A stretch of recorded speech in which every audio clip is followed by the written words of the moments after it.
ਸੁਨ ਸਰਵਣ ਮਨ ਗੁਨੈ ਪੁਨ ਆਦੇ ਅਜਰਜ ਕੀ ਜੀਨ ਦੁਤੀਏ ਇੰਦਰਾ ਕਿੰਦ ਜਾਨ ਬੈਨ ਇਕ ਕੀਨ ਦੋਹਰਾ ਸੁਨ ਸਰਵਣ ਮਨ ਗੁਨੈ ਪੁਨ।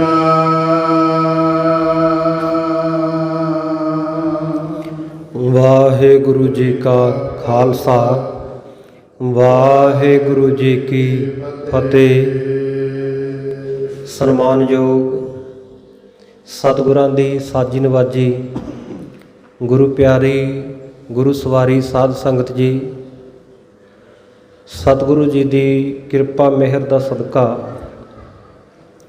ਸਤਿਗੁਰਾਂ ਦੇ ਪਵਿੱਤਰ ਅਸਥਾਨ ਗੁਰਦੁਆਰਾ ਸ਼ਹੀਦ ਬਾਬਾ ਨਿਹਾਲ ਸਿੰਘ ਜੀ ਨਗਰ ਤੱਲਣ ਵਿਖੇ ਸੰਧਿਆ ਦੇ ਦੀਵਾਨ ਦੀ ਸੰਗਤ ਰੂਪ ਵਿੱਚ ਰਲ ਮਿਲ ਕੇ ਆਪਾਂ ਹਾਜ਼ਰੀ ਭਰ ਰਹੇ ਹਾਂ। ਸਤਿਗੁਰੂ ਜੁਗੋ ਜੁਗ ਅਟਲ ਗੁਰਤਾ ਗਦੀ ਤੇ ਸ਼ੁਭਾਏਮਾਨ ਚਬਰ ਛਤਰ ਤਖਤ ਦੇ ਮਾਲਕ ਸ੍ਰੀ ਗੁਰੂ ਗ੍ਰੰਥ ਸਾਹਿਬ ਮਹਾਰਾਜ ਜੀ ਦੀ ਪਾਵਨ ਪਵਿੱਤਰ ਗੋਦ ਅੰਦਰ ਬੈਠ ਕੇ ਗੁਰੂ ਕਿਰਪਾ ਦੁਆਰਾ ਇਤਿਹਾਸ ਦੀ ਲੜੀਵਾਰ ਕਥਾ ਵਿੱਚ ਆਪਾਂ ਹਾਜ਼ਰੀ ਲਵਾ ਰਹੇ ਹਾਂ। ਸਤਿਗੁਰੂ ਜੀ ਦਾ ਸੋਹਣਾ ਸੁੰਦਰ ਇਤਿਹਾਸ ਜੋ ਮੁੱਢ ਤੋਂ ਆਰੰਭ ਕਰਕੇ ਆਪਾਂ ਨਿੱਤਾ ਪ੍ਰਤੀ ਲੜੀਵਾਰ ਸਰਵਣ ਕਰਦੇ ਹਾਂ। ਬੀਤੇ ਕੱਲ੍ਹ ਜੋ ਪ੍ਰਸੰਗ ਸ਼ੁਰੂ ਹੋਇਆ ਸੀ ਗੋਪਾਲ ਨਾਮ ਦੇ ਪਾਂਧੇ ਦੇ ਪ੍ਰਤੀ ਸਤਿਗੁਰੂ ਸੱਚੇ ਪਾਤਸ਼ਾਹ ਜੀ ਨੇ ਉਪਦੇਸ਼ ਬਖਸ਼ਿਸ਼ ਕਰਨਾ। ਜਿਵੇਂ ਸਾਰੀ ਦੁਨੀਆ ਦੇ ਵਿੱਚ ਹਰ ਇੱਕ ਮਾਂ ਬਾਪ ਨੂੰ ਇਹ ਖੁਸ਼ੀ ਹੁੰਦੀ ਆ, ਇਹ ਉਮੀਦ ਹੁੰਦੀ ਆ ਕਿ ਮੇਰਾ ਬੱਚਾ ਜਾਂ ਬੱਚੀ ਜਦੋਂ ਪੜ੍ਹਨ ਦੇ ਯੋਗ ਹੋ ਜਾਵੇ, ਉਸ ਦੀ ਉਮਰ ਸਕੂਲ ਜਾਣ ਯੋਗ, ਅਧਿਆਪਕਾਂ ਤੋਂ ਪੜ੍ਹਨ ਯੋਗ, ਸਮਝਣ ਯੋਗ ਹੋ ਜਾਵੇ ਤਾਂ ਉਹ ਵਿੱਦਿਆ ਪ੍ਰਾਪਤ ਕਰੇ। ਇਸੇ ਤਰ੍ਹਾਂ ਪਿਤਾ ਮਹਿਤਾ ਕਾਲੂ ਜੀ ਦੇ ਵੀ ਮਨ ਦੇ ਵਿੱਚ ਇਹ ਚਾਅ ਹੈ, ਉਮੰਗ ਹੈ, ਖੁਸ਼ੀ ਹੈ, ਸੱਧਰ ਹੈ। ਗੋਪਾਲ ਨਾਂ ਦਾ ਇੱਕ ਪਾਂਧਾ, ਉਸਨੇ ਆਪਣੀ ਟਕਸਾਲ ਵਿਦਿਆਲਾ ਗੁਰੂਕੁਲ ਖੋਲ੍ਹਿਆ ਹੋਇਆ ਹੈ। ਉਸ ਵਿੱਚ ਬਹੁਤ ਸਾਰੇ ਬੱਚੇ ਆ ਕੇ ਪੜ੍ਹਦੇ ਆ। ਪਿਤਾ ਮਹਿਤਾ ਕਾਲੂ ਜੀ ਵੀ ਸਤਿਗੁਰੂ ਸਾਹਿਬ ਜੀ ਨੂੰ ਉੱਥੇ ਲੈ ਗਏ। ਮਰਿਆਦਾ ਦੇ ਮੁਤਾਬਕ ਉਸ ਵੇਲੇ ਦੀ ਜੋ ਰੀਤੀ ਸੀ, ਥਾਲੀ ਦੇ ਵਿੱਚ ਕੁਝ ਚੌਲ ਪਾਏ, ਚੌਲਾਂ ਉੱਤੇ ਸੁਪਾਰੀਆਂ ਰੱਖੀਆਂ, ਪਾਂਧਾ ਜੀ ਨੂੰ ਜਾ ਕੇ ਭੇਟ ਕੀਤੀਆਂ। ਗੁਰੂ ਨਾਨਕ ਸਾਹਿਬ ਮਹਾਰਾਜ ਸੱਚੇ ਪਾਤਸ਼ਾਹ ਨੂੰ ਬਾਲਕਾਂ ਦੇ ਨਾਲ ਬਿਠਾ ਦਿੱਤਾ। ਆਖਿਆ, ਪਾਂਧਾ ਜੀ, ਮੇਰੇ ਪੁੱਤਰ ਨੂੰ ਤੁਸੀਂ ਚੰਗੀ ਤਰ੍ਹਾਂ ਲੇਖਾ ਜੋਖਾ, ਹਿਸਾਬ ਕਿਤਾਬ, ਪਹਾੜੇ ਇਤਿਆਦਿਕ ਸਭ ਕੁਝ ਸਿਖਾ ਦੇਣਾ ਹੈ। ਸਾਲ 2 ਸਾਲ ਵਿੱਚ ਜਦੋਂ ਇਹ ਪੂਰੀ ਤਰ੍ਹਾਂ ਸਿੱਖ ਜਾਵੇਗਾ, ਤੁਹਾਨੂੰ ਬਹੁਤ ਭੇਟਾਵਾਂ ਦੇਵਾਂਗੇ, ਤੁਹਾਨੂੰ ਖੁਸ਼ ਕਰਾਂਗੇ। ਪਾਂਧੇ ਨੇ ਕਿਹਾ, ਠੀਕ ਹੈ ਜੀ। ਉਸ ਵੇਲੇ ਪਿਤਾ ਮਹਿਤਾ ਕਾਲੂ ਜੀ ਸਤਿਗੁਰੂ ਸਾਹਿਬ ਜੀ ਨੂੰ ਛੱਡ ਕੇ ਵਾਪਸ ਘਰ ਆ ਗਏ। ਪਾਂਧੇ ਨੇ ਜੋ ਸਤਿਗੁਰੂ ਸੱਚੇ ਪਾਤਸ਼ਾਹ ਜੀ ਨੂੰ ਸੰਖਿਆ ਗਿਣਤੀ ਸਿਖਾਈ, ਸਤਿਗੁਰੂ ਜੀ ਨਾਲੋਂ ਨਾਲ ਚੇਤੇ ਕਰਕੇ ਉਹਨੂੰ ਸੁਣਾਉਂਦੇ ਗਏ। ਜੋ ਪਹਾੜੇ, ਸਵਾਏ ਦਾ ਪਹਾੜਾ, ਡੇਢੇ ਦਾ ਪਹਾੜਾ, ਟੇਬਲਸ ਜਿਨ੍ਹਾਂ ਨੂੰ ਆਪਾਂ ਇੰਗਲਿਸ਼ ਵਿੱਚ ਕਹਿੰਦੇ ਆ, ਉਹ ਸਤਿਗੁਰੂ ਸਾਹਿਬ ਜੀ ਨੇ ਫਟਾਫਟ ਯਾਦ ਕਰਕੇ ਸੁਣਾ ਦਿੱਤੇ। ਇਸ ਤਰ੍ਹਾਂ ਸ਼ਾਮ ਤੱਕ ਜਿੰਨਾ ਵੀ ਪੜ੍ਹਾਇਆ ਸਤਿਗੁਰੂ ਸਾਹਿਬ ਜੀ ਨੇ ਸਭ ਚੇਤੇ ਕਰ ਲਿਆ। ਪਾਂਧਾ ਸੋਚਦਾ ਕਿ ਇਹ ਬਾਲਕ ਆਮ ਬਾਲਕਾਂ ਵਰਗਾ ਨਹੀਂ, ਬਹੁਤ ਤੀਖਣ ਬੁੱਧੀ ਦਾ ਮਾਲਕ ਹੈ। ਇਸ ਕਰਕੇ ਮੈਨੂੰ ਸਾਲ 2 ਸਾਲ ਤਾਂ ਨਹੀਂ ਲਾਉਣੇ ਪੈਣੇ, ਮੈਂ ਜਲਦੀ ਹੀ ਇਹਨਾਂ ਨੂੰ ਸਭ ਕੁਝ ਸਿਖਾ ਦੇਵਾਂਗਾ, ਇਹ ਜਲਦੀ ਗ੍ਰਹਿਣ ਕਰ ਲੈਣਗੇ। ਇਹਨਾਂ ਦੇ ਪਿਤਾ ਮਹਿਤਾ ਕਾਲੂ ਜੀ ਤੋਂ ਮੈਂ ਬਹੁਤ ਭੇਟਾਵਾਂ ਲਵਾਂਗਾ, ਬਹੁਤ ਸੇਵਾ ਲੈ ਸਕਦਾ ਹਾਂ। ਇਸ ਪ੍ਰਕਾਰ ਸਤਿਗੁਰੂ ਸਾਹਿਬ ਜੀ ਪੜ੍ਹ ਕੇ ਜਦੋਂ ਘਰ ਗਏ, ਵਿਹੜੇ ਵਿੱਚ ਪੈਰ ਪਾਉਂਦਿਆਂ, ਚਰਨ ਪਾਉਂਦੇ ਹੀ ਮਾਤਾ ਜੀ ਨੇ ਗੋਦੀ ਵਿੱਚ ਚੁੱਕ ਲਿਆ, ਖੁਸ਼ੀ ਸਹਿਤ ਪੁੱਛਦੇ ਅੱਜ ਕੀ ਪੜ੍ਹਿਆ। ਜੋ ਪੜ੍ਹਿਆ ਸੀ ਉਹ ਪਹਾੜੇ ਸਤਿਗੁਰੂ ਸਾਹਿਬ ਜੀ ਨੇ ਬੋਲ ਕੇ ਤੋਤਲੀ ਜ਼ਬਾਨ ਦੇ ਵਿੱਚ ਸੁਣਾਏ। ਮਾਤਾ ਬੜੀ ਖੁਸ਼ ਹੋਈ, ਬਹੁਤ ਪ੍ਰੇਮ ਕੀਤਾ। ਦੂਜੇ ਦਿਨ ਪਿਤਾ ਕਾਲੂ ਜੀ ਫਿਰ ਸਤਿਗੁਰੂ ਸਾਹਿਬ ਜੀ ਨੂੰ ਪਾਂਧੇ ਕੋਲ ਛੱਡ ਆਏ।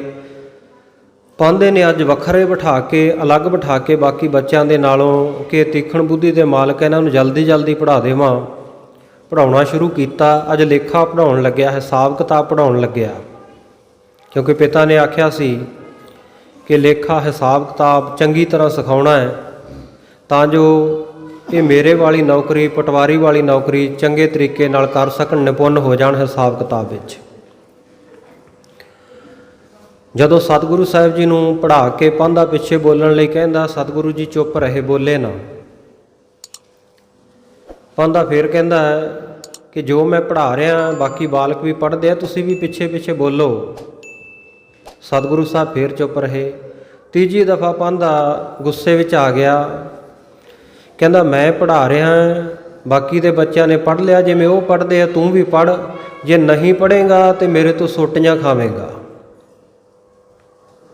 ਉਸ ਵੇਲੇ ਸਤਿਗੁਰੂ ਸਾਹਿਬ ਜੀ ਬੋਲੇ, ਕਹਿਣ ਲੱਗੇ ਪਾਂਧਾ ਜੀ ਤੁਸੀਂ ਕੀ ਪੜ੍ਹੇ ਹੋ? ਉਹ ਕਹਿੰਦਾ ਜੀ ਮੈਨੂੰ ਸਾਰੀ ਗਿਣਤੀ ਮਿਣਤੀ ਆਉਂਦੀ ਆ, ਸਭ ਪ੍ਰਕਾਰ ਦਾ ਮੈਂ ਹਿਸਾਬ ਕਰ ਲੈਂਦਾ, ਇਸ ਵਿਸ਼ੇ ਦੇ ਉੱਤੇ ਮੇਰੀ ਪੂਰੀ ਪਕੜ ਹੈ।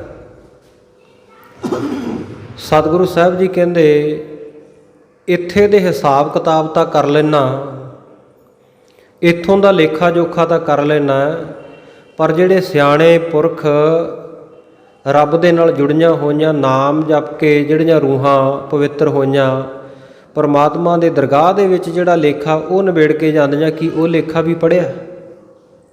ਪਾਂਧੇ ਨੇ ਜਦੋਂ ਆਹ ਬਚਨ ਸੁਣੇ ਬੜਾ ਹੈਰਾਨ ਰਹਿ ਗਿਆ, ਇਹ ਕਿਸ ਲੇਖੇ ਦੀ ਗੱਲ ਕਰਦੇ ਆ?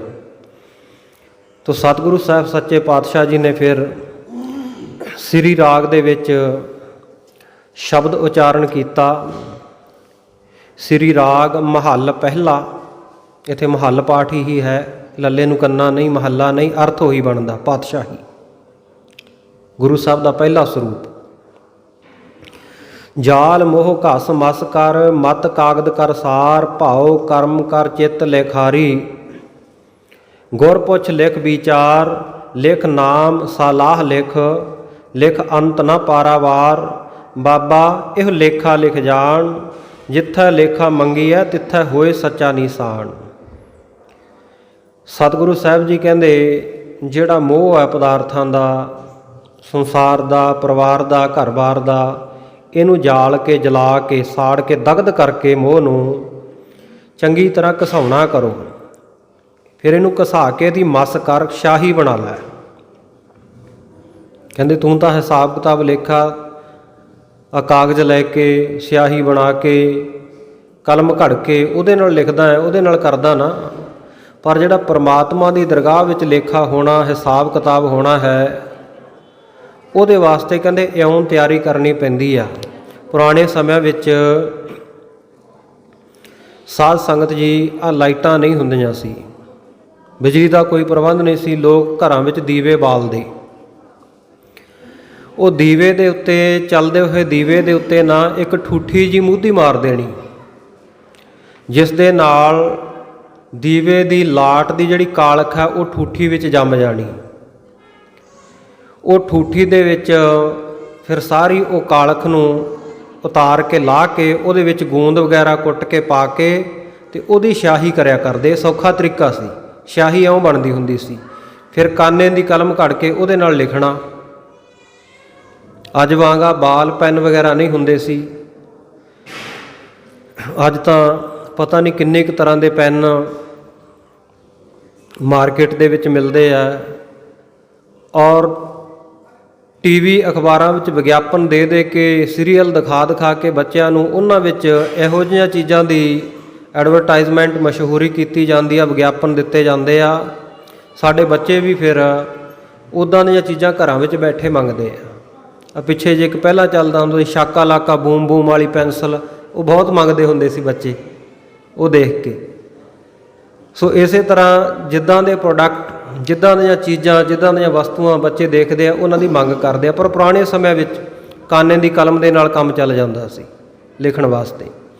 ਇਸ ਤਰ੍ਹਾਂ ਕਰਕੇ ਸ਼ਾਹੀ ਬਣਾਈ ਜਾਂਦੀ ਸੀ। ਸਤਿਗੁਰੂ ਜੀ ਕਹਿੰਦੇ ਮੋਹ ਨੂੰ ਜਲਾ ਕੇ ਤੇ ਚੰਗੀ ਤਰ੍ਹਾਂ ਕਹਿੰਦੇ ਨਾਮ ਅਭਿਆਸ ਕਰਕੇ ਇਹਨੂੰ ਘਸਾਉਣਾ ਕਰ, ਆਪਣੇ ਮਨ ਨੂੰ ਇਹਦੀ ਸ਼ਾਹੀ ਕਰ ਲੈ, ਆਪਣੀ ਮੱਤ ਜਿਹੜੀ ਬੁੱਧੀ ਹੈ ਇਹਦਾ ਕਾਗਜ਼ ਬਣਾ ਲਾ, ਔਰ ਇਸੇ ਤਰ੍ਹਾਂ ਪ੍ਰੇਮ ਦੀ ਕਲਮ ਦੁਆਰਾ ਆਪਣੇ ਚਿੱਤ ਨੂੰ ਲਿਖਾਰੀ ਲਾ, ਔਰ ਗੁਰੂ ਤੋਂ ਸਿੱਖਿਆ ਲੈ ਕੇ ਵਿਚਾਰ ਕੇ ਫਿਰ ਵਾਹਿਗੁਰੂ ਪਰਮੇਸ਼ਰ ਦੇ ਨਾਮ ਦੀ ਸਿਫਤ ਸਲਾਹ ਲਿਖ, ਉਹਦਾ ਨਾਮ ਲਿਖ। ਇਹ ਲਿਖ ਕੇ ਉਹ ਵਾਹਿਗੁਰੂ ਦਾ ਕੋਈ ਪਾਰਾਵਾਰ ਨਹੀਂ ਬੇਅੰਤ ਹੈ। ਹੇ ਪਾਂਧਾ ਜੀ, ਹੇ ਬਾਬਾ ਜੀ, ਇਹੋ ਜਿਹਾ ਲੇਖਾ ਜਦੋਂ ਲਿਖਣਾ ਜਾਣ ਗਏ ਨਾ, ਲਿਖਣਾ ਸਿੱਖ ਗਏ, ਫਿਰ ਜਿੱਥੇ ਪ੍ਰਮਾਤਮਾ ਦੀ ਦਰਗਾਹ ਵਿੱਚ ਲੇਖਾ ਹੁੰਦਾ, ਹਿਸਾਬ ਕਿਤਾਬ ਹੁੰਦਾ ਨਾ, ਤਿੱਥੇ ਹੋਏ ਸੱਚਾ ਨਿਸ਼ਾਨ। ਫਿਰ ਦਰਗਾਹ ਵਿੱਚ ਇਹ ਪਰਵਾਨਾ ਲੈ ਕੇ ਜਾਓਗੇ, ਚਿੱਠੀ ਲੈ ਕੇ ਜਾਓਗੇ, ਉੱਥੇ ਸਜ਼ਾ ਨਹੀਂ ਮਿਲੇਗੀ ਕੋਈ। ਇਹ ਪਹਿਲਾ ਸ਼ਬਦ ਦੇ ਅਰਥ ਵੀ ਫਿਰ ਕਵੀ ਜੀ ਨੇ ਅੱਗੇ ਕਰਕੇ ਦੱਸੇ। ਉਸ ਤੋਂ ਬਾਅਦ ਜਿਵੇਂ ਪ੍ਰਸੰਗ ਆ ਰਿਹਾ, ਆਓ ਬੜੇ ਪਿਆਰ ਨਾਲ ਸਰਵਣ ਕਰੀਏ ਜੀ। ਸਤਿਨਾਮ ਸ੍ਰੀ ਵਾਹਿਗੁਰੂ ਸਾਹਿਬ ਜੀ। ਦੋਹਰਾ ਸੋਨਾ ਸ਼੍ਰਵਣ ਮਨ ਗੁਣੈ ਪਉਨਾ। ਸਤਿਗੁਰੂ ਸਾਹਿਬ ਜੀ ਦੇ ਬਚਨ ਸੁਣ ਕੇ ਪਾਂਧਾ ਮਨ ਦੇ ਵਿੱਚ ਵਿਚਾਰ ਕਰਦਾ ਹੈ। ਆਂਦੇ ਅਚਰਜ ਦੀਨ। ਬੜਾ ਹੈਰਾਨ ਹੋਇਆ ਪਾਂਧਾ, ਸਤਿਗੁਰੂ ਦੇ ਬਚਨਾਂ ਨੇ ਇਹਨੂੰ ਹੈਰਾਨ ਕਰ ਦਿੱਤਾ। ਦੁਤੇ ਅੰਦਰਾ ਬਿੰਦ ਜਿਉ। ਸਤਿਗੁਰੂ ਸੱਚੇ ਪਾਤਸ਼ਾਹ ਜੀ ਦੀ ਉਮਰ ਛੋਟੀ ਹੈ। ਇਹ ਸਮਝ ਲਓ ਜਿਵੇਂ ਦੂਜ ਦਾ ਚੰਦ ਛੋਟਾ ਹੁੰਦਾ ਹੈ, ਥੋੜਾ ਚਮਕਦਾ ਹੁੰਦਾ, ਪਰ ਜਿਹੜਾ ਗਿਆਨ ਉਹਨਾਂ ਨੇ ਦੇ ਦਿੱਤਾ, ਜਿਹੜੇ ਬਚਨ ਕੀਤੇ, ਬਚਨਾਂ ਦਾ ਜਿਹੜਾ ਪ੍ਰਕਾਸ਼ ਕੀਤਾ, ਰਾਗ ਕਿੰਦ ਜਿਉ। ਜਿਵੇਂ ਪੂਰਨਮਾਸ਼ੀ ਦਾ ਚੰਦਰਮਾ ਵੱਡਾ ਹੁੰਦਾ, ਪੂਰਾ ਚੜ੍ਹਿਆ ਹੁੰਦਾ, ਪੂਰਾ ਚਮਕਦਾਰ ਹੁੰਦਾ, ਇਸ ਪ੍ਰਕਾਰ ਸਤਿਗੁਰੂ ਦੀ ਬਾਣੀ ਬਹੁਤ ਘਣੇ ਚਾਨਣੇ ਵਾਲੀ, ਸਤਿਗੁਰੂ ਨੇ ਜਿਹੜਾ ਸ਼ਬਦ ਉਚਾਰਨ ਕੀਤਾ ਬਹੁਤ ਪ੍ਰਕਾਸ਼ ਵਾਲਾ ਹੈ। ਜਨ ਲੈਣ ਕੀਨ। ਜਿਹੜੀ ਬਾਣੀ ਸਤਿਗੁਰ ਸੱਚੇ ਪਾਤਸ਼ਾਹ ਨੇ ਉਚਾਰਨ ਕੀਤੀ ਹੈ। ਬਈ ਚਿਤ ਚਕੋਰ ਰਚ ਚੰਗੀ ਚਾਰੂ। ਜਿਵੇਂ ਚਕੋਰ ਦਾ ਪ੍ਰੇਮ ਚੰਦਰਮਾ ਨਾਲ ਹੈ, ਉਹਦੇ ਵੱਲ ਟਿਕੀ ਲਾ ਕੇ ਵੇਖਦੀ ਆ, ਇਸੇ ਤਰ੍ਹਾਂ ਇਹ ਪਾਂਧੇ ਨੇ ਵੀ ਆਪਣੇ ਮਨ ਨੂੰ ਚਕੋਰ ਬਣਾ ਲਿਆ ਤੇ ਸਤਿਗੁਰੂ ਸਾਹਿਬ ਜੀ ਚੰਦਰਮਾ ਦੀ ਤਰ੍ਹਾਂ ਜਿਹੜੀ ਸਤਿਗੁਰ ਸੱਚੇ ਪਾਤਸ਼ਾਹ ਜੀ ਦੀ ਸੁੰਦਰ ਬਾਣੀ ਚਮਕ ਰਹੀ ਹੈ, ਪ੍ਰਕਾਸ਼ ਹੋ ਰਹੀ ਹੈ, ਉਹਦੇ ਵੱਲ ਚਿੱਤ ਲਾਇਆ, ਰੁਚੀ ਲਾਈ। ਬਾਲਣ ਤੋਂ ਪਾਂਧਾ ਮਨ ਵਿੱਚ ਸੋਚਦਾ ਕਿ ਮੇਰੇ ਕੋਲ ਬਾਲਕ ਬੱਚੇ ਬਹੁਤ ਪੜ੍ਹਦੇ ਆ, ਪਰ ਇਹ ਉਹਨਾਂ ਬੱਚਿਆਂ ਵਰਗਾ ਨਹੀਂ, ਬਲਕਿ ਇਹ ਤਾਂ ਬਹੁਤ ਉੱਚੇ ਆਚਾਰ ਸਚਾਰ ਵਾਲਾ, ਬਹੁਤ ਚੰਗੇ ਜੀਵਨ ਵਾਲਾ, ਚੰਗੀ ਬੁੱਧੀ ਵਾਲਾ ਹੈ। ਇਹਦੇ ਵਿੱਚ ਵਿਸ਼ਾਲ ਕਲਾ ਹੈ, ਸ਼ਕਤੀ ਹੈ, ਸਮਰੱਥਾ ਹੈ, ਔਰ ਦਿਆਲੂ ਕਿਰਪਾਲੂ ਵੀ ਹੈ, ਭਲੀ ਭਾਂਤ ਕਰਕੇ।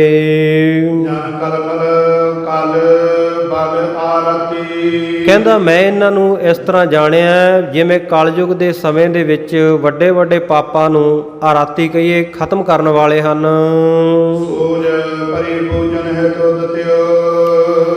ਸੋ ਇਸ ਪ੍ਰਕਾਰ ਜਦੋਂ ਸੋਝੀ ਪੈ ਗਈ, ਸਮਝ ਲੱਗ ਗਈ ਸਤਿਗੁਰੂ ਜੀ ਜੋ ਸਮਝਾ ਰਹੇ ਹੈ, ਫਿਰ ਸਾਧ ਸੰਗਤ ਜੀ ਹੋਰ ਇਹਨੇ ਪੁੱਛਣਾ ਕੀਤਾ।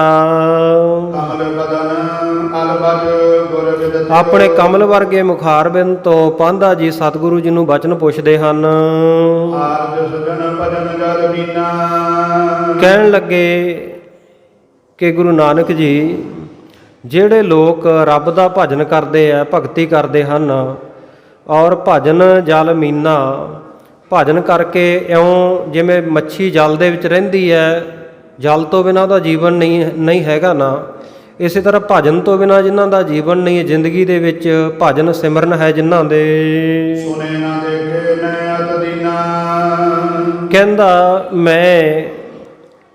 ਕਹਿੰਦਾ ਉਹਨਾਂ ਬਾਰੇ ਸੁਣਿਆ ਵੀ ਆ, ਦੇਖਿਆ ਵੀ ਆ, ਤੇ ਮਹਾਰਾਜ ਸੱਚੇ ਪਾਤਸ਼ਾਹ ਮੈਂ ਤਾਂ ਹਮੇਸ਼ਾ ਇਹ ਦੇਖਦਾ ਹੈ ਵੀ ਉਹ ਬੜੇ ਅੱਤ ਦੇ ਦੀਨ ਗਰੀਬੜੇ ਜੇ ਹੁੰਦੇ ਹਨ। ਉਹਨਾਂ ਨੂੰ ਨਾ ਤਾਂ ਕੋਈ ਚੰਗਾ ਭੋਜਨ ਪ੍ਰਾਪਤ ਹੁੰਦਾ, ਨਾ ਕੋਈ ਪਹਿਨਣ ਨੂੰ ਚੰਗਾ ਵਸਤਰ ਪ੍ਰਾਪਤ ਹੁੰਦਾ ਤਨ ਉੱਤੇ। ਜੋ ਆ ਜਾਂਦਾ, ਜੋ ਉਹਨਾਂ ਨੂੰ ਕੋਈ ਦੇ ਜਾਏ, ਛਕ ਛਕਾ ਲੈਂਦੇ ਆ, ਤੇ ਜੇ ਨਹੀਂ ਕੋਈ ਦੇ ਕੇ ਜਾਂਦਾ ਤੇ ਕਹਿੰਦੇ ਰੰਕਾਂ ਵਾਂਗੂ ਕੰਗਾਲਾਂ ਵਾਂਗੂ ਹੀ ਰਹਿੰਦੇ ਹਨ। ਇਸ ਕਰਮ ਰੋਰ ਸ਼ਰਦਾ ਹਾਰੀ। ਇਸ ਕਰਕੇ ਤੁਸੀਂ ਤਾਂ ਕਹਿ ਰਹੇ ਹੋ ਭਜਨ ਸਿਮਰਨ ਕਰਨਾ ਚਾਹੀਦਾ, ਵਾਹਿਗੁਰੂ ਦੀ ਸਿਫਤ ਸਲਾਹ ਕਰਨੀ ਚਾਹੀਦੀ ਆ, ਪਰ ਮੇਰੇ ਮਨ ਦੇ ਵਿੱਚੋਂ ਸ਼ਰਧਾ ਉੱਡ ਗਈ ਹੈ ਇਹ ਦੇਖ ਕੇ ਵੀ ਜਿਹੜੇ ਭਜਨ ਸਿਮਰਨ ਵਾਲੇ ਆ ਨਾ ਉਹ ਤਾਂ ਭੁੱਖੇ ਨੰਗੇ ਹੀ ਰਹਿੰਦੇ ਆ, ਉਹਨਾਂ ਕੋਲੇ ਪਦਾਰਥ ਬਹੁਤਾ ਨਹੀਂ ਹੁੰਦਾ। ਜਿਸ ਕਰਕੇ ਕਹਿੰਦਾ ਮੇਰੇ ਮਨ ਵਿੱਚੋਂ ਸ਼ਰਧਾ ਉੱਡ ਗਈ ਹੈ। ਸਿਰ ਮਰਨਾ ਸਭਨੇ ਪਸਾਰੀ। ਬਾਕੀ ਜਿਹੜਾ ਮਰਨਾ ਹੈ ਉਹ ਤਾਂ ਸਾਰਿਆਂ ਦੇ ਸਿਰ ਤੇ ਇੱਕੋ ਜਿਹਾ ਹੀ ਆ, ਸਾਰਿਆਂ ਨੂੰ ਮੌਤ ਆਉਣੀ ਹੀ ਹੈ।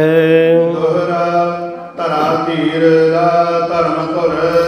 ਸਤਿਗੁਰੂ ਸੱਚੇ ਪਾਤਸ਼ਾਹ ਜੋ ਧਰਤੀ ਨੂੰ ਧੀਰਜ ਦੇਣ ਵਾਲੇ ਤੇ ਧਰਮ ਦਾ ਧੁਰਾ ਹਨ, ਧਰਮ ਦਾ ਆਸਰਾ ਹਨ। ਆਂਦੇ ਕੇ ਸੁਨ ਬੈਨ। ਜਦੋਂ ਪਾਂਧੇ ਦੇ ਬਚਨ ਸੁਣੇ ਤੁਧੇ ਸ਼ਬਦ ਪਦ ਬਦਨ ਦੇ। ਉਸ ਵੇਲੇ ਆਪਣੇ ਸੁੰਦਰ ਮੁਖਾਰਬਿੰਦ ਤੋਂ ਸ਼ਬਦ ਦਾ ਦੂਜਾ ਪਦਾ ਉਚਾਰਿਆ। ਬਲ ਤਕ ਸ਼ਰਦਾ ਦੇਨ। ਸ਼ਰਧਾ ਦੇਣ ਵਾਸਤੇ, ਸ਼ਰਧਾ ਬਣਾਉਣ ਵਾਸਤੇ ਪਾਂਧੇ ਨੂੰ ਸ਼ਬਦ ਉਚਾਰਦੇ ਹਨ। ਸ੍ਰੀ ਮੁਖ ਵਾਕ ਜਿੱਥੈ ਮਿਲੇ ਵਡਿਆਈਆਂ। ਸਤਿਗੁਰੂ ਜੀ ਕਹਿੰਦੇ ਪਾਂਧਾ ਜੀ ਜਿਹੜੇ ਨਾਮ ਜਪਣ ਵਾਲੇ ਆ ਨਾ, ਜਿਹੜੇ ਭਜਨ ਵਾਲੇ ਆ, ਜਿਨ੍ਹਾਂ ਦੇ ਪੱਲੇ ਵਾਹਿਗੁਰੂ ਦੀ ਕੀਰਤੀ ਹੈ, ਉਸਤਤ ਹੈ, ਜਿਨ੍ਹਾਂ ਦੇ ਪੱਲੇ ਸਿਮਰਨ ਹੈ, ਸੋ ਕਹਿੰਦੇ ਉਹ ਜਦੋਂ ਦਰਗਾਹ ਵਿੱਚ ਜਾਂਦੇ ਆ ਨਾ, ਜਿੱਥੇ ਮਿਲੇ ਵਡਿਆਈਆਂ, ਉੱਥੇ ਕਹਿੰਦੇ ਉਹਨਾਂ ਨੂੰ ਬਹੁਤ ਵਡਿਆਈਆਂ ਮਿਲਦੀਆਂ, ਬਹੁਤ ਉਹਨਾਂ ਦੀ ਆਓ ਭਗਤ ਹੁੰਦੀ ਹੈ, ਬਹੁਤ ਖੁਸ਼ੀਆਂ ਉਹਨਾਂ ਨੂੰ ਮਿਲਦੀਆਂ ਹਨ। ਸਦ ਖੁਸ਼ੀਆਂ ਸਦ ਚਾਓ, ਕਿਉਂਕਿ ਉੱਥੇ ਹਮੇਸ਼ਾ ਸਦਾ ਹੀ ਖੁਸ਼ੀਆਂ ਵਾਲਾ ਮਾਹੌਲ, ਸਦਾ ਹੀ ਚਾਓ ਖੇੜੇ ਵਾਲਾ ਮਾਹੌਲ ਹੈ, ਔਰ ਉਹਨਾਂ ਨੂੰ ਸਦਾ ਹੀ ਖੁਸ਼ੀਆਂ ਅਤੇ ਸਦਾ ਹੀ ਚਾਓ ਹਮੇਸ਼ਾ ਵਾਸਤੇ ਮਿਲ ਜਾਂਦਾ ਹੈ। ਤਿਨ ਮੁਖ ਟਿੱਕੇ ਨਿਕਲੈ। ਉਹਨਾਂ ਦੇ ਮੁਖ ਦੇ ਉੱਤੇ ਫਿਰ ਟਿੱਕੇ ਨਿਕਲਦੇ ਹਨ, ਮੁਖ ਦੇ ਉੱਤੇ ਟਿੱਕੇ ਲਾਏ ਜਾਂਦੇ ਹਨ, ਮਾਨ ਸਨਮਾਨ ਹੁੰਦਾ ਹੈ। ਜਿਨ ਮਨ ਸੱਚਾ ਨਾਮ। ਜਿਨ੍ਹਾਂ ਦੇ ਮਨ ਵਿੱਚ ਇੱਕ ਸੱਚੇ ਵਾਹਿਗੁਰੂ ਦਾ ਨਾਮ ਹੈ। ਕਰਮ ਮਿਲੇ ਤਾਂ ਪਾਈਐ। ਪਰ ਇਹ ਨਾਮ ਐਵੇਂ ਨਹੀਂ ਪ੍ਰਾਪਤ ਹੁੰਦਾ, ਜੇ ਕਰਮ ਹੋਵੇ, ਜੇ ਨਦਰ ਹੋਵੇ, ਜੇ ਰਹਿਮਤ ਹੋਵੇ ਉਸ ਵਾਹਿਗੁਰੂ ਦੀ, ਫਿਰ ਮਿਲਦਾ ਹੈ। ਨਾਹੀ ਗੱਲੀ ਵਾਉ ਦੁਆਓ। ਨਹੀਂ, ਨਾਮ ਤੋਂ ਬਿਨਾਂ ਤਾਂ ਬਾਕੀ ਜਿਹੜੀਆਂ ਗੱਲਾਂ ਬਾਤਾਂ ਕਰਨੀਆਂ ਨਾ, ਤਾਂ ਵਾਓ ਦਵਾਓ, ਜਿਵੇਂ ਕਹਿੰਦੇ ਹਵਾ ਹੁੰਦੀ ਹੈ ਨਾ, ਬਸ ਹਵਾ ਵਾਂਗੂ ਐਵੇਂ ਨਿਕੰਮੀਆਂ ਗੱਲਾਂ ਕਰਨਾ ਹੈ। ਸੋ ਪਈ ਨੈ ਮਾਲਾ ਉਧਾਰੋ ਐਸੀ। ਸਤਿਗੁਰੂ ਕਹਿੰਦੇ ਇਸ ਕਰਕੇ ਪਾਂਧਾ ਜੀ ਹਿਰਦੇ ਵਿੱਚ ਇਹ ਗੱਲ ਕਦੇ ਨਾ ਧਾਰਨ ਕਰੋ। ਅਗਿਆਨੀ ਨਰ ਮਰੈ ਜੈਸੇ। ਅਗਿਆਨੀ ਲੋਕ ਜਿਵੇਂ ਮਰਦੇ ਹਨ, ਤੈ ਸ਼ੋਕਨ ਸੋ ਮਰਨਾ ਤਿਨ ਕੋ। ਕਹਿੰਦੇ ਉਹ ਸੁਣੋ, ਉਹਨਾਂ ਦਾ ਮਰਨਾ ਕਹਿੰਦੇ ਸ਼ੋਕ ਦੇ ਸਹਿਤ ਹੁੰਦਾ, ਦੁੱਖ ਦੇ ਸਹਿਤ ਮਰਦੇ ਹਨ। ਜਨਮ ਜੋਨ ਪੁਨ ਤਿਨ ਗਨ ਕੋ। ਕਹਿੰਦੇ ਉਹਨਾਂ ਨੂੰ ਮੁੜ ਕੇ ਜਦੋਂ ਇੱਕ ਵਾਰ ਮਰ ਜਾਂਦੇ ਆ ਨਾ, ਬਾਅਦ ਵਿੱਚ ਵੀ ਜਨਮ ਮਰਨ ਉਹਨਾਂ ਨੂੰ ਜੂਨਾਂ ਮਿਲਦੀਆਂ ਹਨ ਵਾਰ-ਵਾਰ। ਨਿਰਜਿਤ ਹਰਕਤ ਸੰਤ ਸੁਖੈਨਾ। ਔਰ ਗਣ ਕੋ ਕਿੰਨੀਆਂ ਕੁ ਗਣੀਏ, ਕਿੰਨੇ ਕੁ ਜਨਮ ਉਹਨਾਂ ਨੂੰ ਮਿਲਦੇ ਆ ਵਾਰ-ਵਾਰ। ਜਮ ਜਮ ਮਰੈ ਮਰੈ ਫਿਰ ਜੰਮੈ, ਬਹੁਤ ਸਜਾਏ ਪਿਆ ਦੇਸ ਲੰਮੈ। ਜਨਮ ਮਰਨ ਵਿੱਚ ਉਹਨਾਂ ਨੂੰ ਭਟਕਣਾ ਪੈਂਦਾ ਹੈ। ਨਿਤ ਚਿਤ ਹਰਖਤ ਸੰਤ ਸੁਖੈਨਾ। ਪਰ ਜਿਹੜੇ ਸੰਤ ਹੈ, ਰੱਬ ਦੇ ਪਿਆਰੇ ਹਨ, ਨਾਮ ਜਪਣ ਵਾਲੇ ਹਨ, ਕਹਿੰਦੇ ਉਹਨਾਂ ਦਾ ਚਿੱਤ ਜਿਹੜਾ ਹਮੇਸ਼ਾ ਆਨੰਦ ਦੇ ਸਹਿਤ, ਖੇੜੇ ਦੇ ਸਹਿਤ ਰਹਿੰਦਾ, ਉਹਨਾਂ ਦੇ ਮਨ ਨੂੰ ਹਮੇਸ਼ਾ ਸੁੱਖ ਮਿਲਦਾ ਹੈ। ਜਮਦੂਤਨ ਤੇ ਤਿਨ ਮਨ ਭੈ ਨਾ। ਔਰ ਮੌਤ ਦਾ, ਜਮਦੂਤਾਂ ਦਾ ਉਹਨਾਂ ਦੇ ਮਨ ਵਿੱਚ ਕੋਈ ਭੈ, ਕੋਈ ਡਰ ਨਹੀਂ ਹੁੰਦਾ। ਖੁਸ਼ੀਆਂ ਚਿਤ ਚਾਉ ਕਨੇਰਾ। ਹਮੇਸ਼ਾ ਹੀ ਕਹਿੰਦੇ ਸਦਾ ਉਹਨਾਂ ਨੂੰ ਖੁਸ਼ੀਆਂ ਹੁੰਦੀਆਂ, ਕਿਉਂਕਿ ਮਨ ਦੇ ਵਿੱਚ ਬਹੁਤ ਚਾਅ ਹੁੰਦਾ ਉਹਨਾਂ ਦੇ। ਜਪਤ ਨਾਮ ਹਰਿ ਰਹਿ ਨਿਰਾ। ਔਰ ਨਾਮ ਜਪ ਜਪ ਕੇ ਉਹ ਹਮੇਸ਼ਾ ਪਰਮਾਤਮਾ ਨੂੰ ਹਾਜ਼ਰ ਨਾਜ਼ਰ ਜਾਣਦੇ ਹਨ। ਚਿਤ ਅਚਿੰਤ ਤਨ ਤਜ ਜਗ ਜਾਈ। ਔਰ ਜਦੋਂ ਤਨ ਤਜਦੇ ਆ, ਸਰੀਰ ਤਿਆਗਦੇ ਆ ਨਾ, ਉਸ ਵੇਲੇ ਵੀ ਉਹਨਾਂ ਦਾ ਚਿੱਤ ਜਿਹੜਾ ਅਚਿੰਤ ਰਹਿੰਦਾ, ਚਿੰਤਾ ਤੋਂ ਰਹਿਤ ਹੁੰਦਾ, ਮਰਨ ਦਾ ਕੋਈ ਉਹਨਾਂ ਨੂੰ ਸੋਗ ਨਹੀਂ ਹੁੰਦਾ। ਆਗੇ ਮਿਲੇ ਤਨੈ ਵਡਿਆਈ। ਔਰ ਅੱਗੇ ਜਾ ਕੇ ਪ੍ਰਮਾਤਮਾ ਦੀ ਦਰਗਾਹ ਵਿੱਚ ਉਹਨਾਂ ਨੂੰ ਵਡਿਆਈ ਮਿਲਦੀ ਹੈ। ਦਾਸੇ ਨਿਗਸੈ ਮਸਤਕ ਟੀਕਾ। ਔਰ ਇਸ ਪ੍ਰਕਾਰ ਜਸ ਦਾ, ਵਡਿਆਈ ਦਾ, ਮਹਿਮਾ ਦਾ ਉਹਨਾਂ ਦੇ ਮਸਤਕ ਦੇ ਉੱਤੇ ਟਿੱਕਾ ਲੱਗਦਾ ਹੈ, ਭਾਵ ਉਹਨਾਂ ਦਾ ਬਹੁਤ ਮਾਣ ਸਨਮਾਨ ਹੁੰਦਾ ਹੈ। ਸੁਜਨ ਭਜਨ ਮੈਂ ਜਨ ਮਨ ਨੀਕਾ। ਜਿਹੜੇ ਰੱਬ ਦੇ ਪਿਆਰੇ ਭਗਤ ਹੈ, ਸ੍ਰੇਸ਼ਟ ਪੁਰਸ਼ ਹੈ, ਉਹਨਾਂ ਦੇ ਮਨ ਦੇ ਵਿੱਚ, ਜਿਨ੍ਹਾਂ ਦੇ ਸਾਧ ਸੰਗਤ, ਜਿਨ੍ਹਾਂ ਨੇ ਮਨ ਨੂੰ ਚੰਗਾ ਬਣਾ ਲਿਆ ਭਜਨ ਨਾਲ, ਸ੍ਰੀ ਪਰਮੇਸ਼ਰ ਅਤ ਦਇਆ। ਉਹ ਪਰਮੇਸ਼ਰ ਅਕਾਲ ਪੁਰਖ ਵਾਹਿਗੁਰੂ ਜਿਨ੍ਹਾਂ ਦੇ ਉੱਤੇ ਅਤੀ ਦਿਆਲੂ ਹੁੰਦਾ ਹੈ। ਜੇ ਨਰ ਪ੍ਰਾਪਤ ਨਾਮ। ਫਿਰ ਉਹਨਾਂ ਲੋਕਾਂ ਨੂੰ ਉਹਦੀ ਦਿਆਲਤਾ ਸਦਕਾ ਜਿਨ੍ਹਾਂ ਨੂੰ ਨਾਮ ਦੀ ਪ੍ਰਾਪਤੀ ਹੋਵੇ, ਬਾਤੈ ਬਖਨੀ ਬਦਨ ਤੇ ਉਹ ਸਾਧ ਸੰਗਤ ਜੀ ਜਿਹੜੀਆਂ ਆਪਣੇ ਮੂੰਹ ਤੋਂ ਗੱਲਾਂ ਕਰਨੀਆਂ ਹਨ, ਬਾਦ ਸਰਸ ਬਿਨ ਕਾਮ ਉਹਨਾਂ ਨੂੰ ਕਹਿੰਦੇ ਇਹ ਵਡਿਆਈਆਂ ਮਿਲਦੀਆਂ, ਪਰ ਜਿਹੜੀਆਂ ਕੱਲੀਆਂ ਗੱਲਾਂ ਹੀ ਕਰਨੀਆਂ ਮੂੰਹ ਦੇ ਉੱਤੋਂ ਜਿਨ੍ਹਾਂ ਨੇ, ਉਹ ਤਾਂ ਕਹਿੰਦੇ ਜਿਵੇਂ ਐਵੇਂ ਹਵਾ ਦਾ ਬੁੱਲਾ ਹੀ ਹੁੰਦਾ ਨਾ। ਸੋ ਇਸ ਪ੍ਰਕਾਰ ਕਹਿੰਦੇ ਨਿਕੰਮੀਆਂ ਗੱਲਾਂ, ਬਾਕੀ ਗੱਲਾਂ ਰੱਬ ਦੇ ਨਾਮ ਤੋਂ ਬਿਨਾਂ।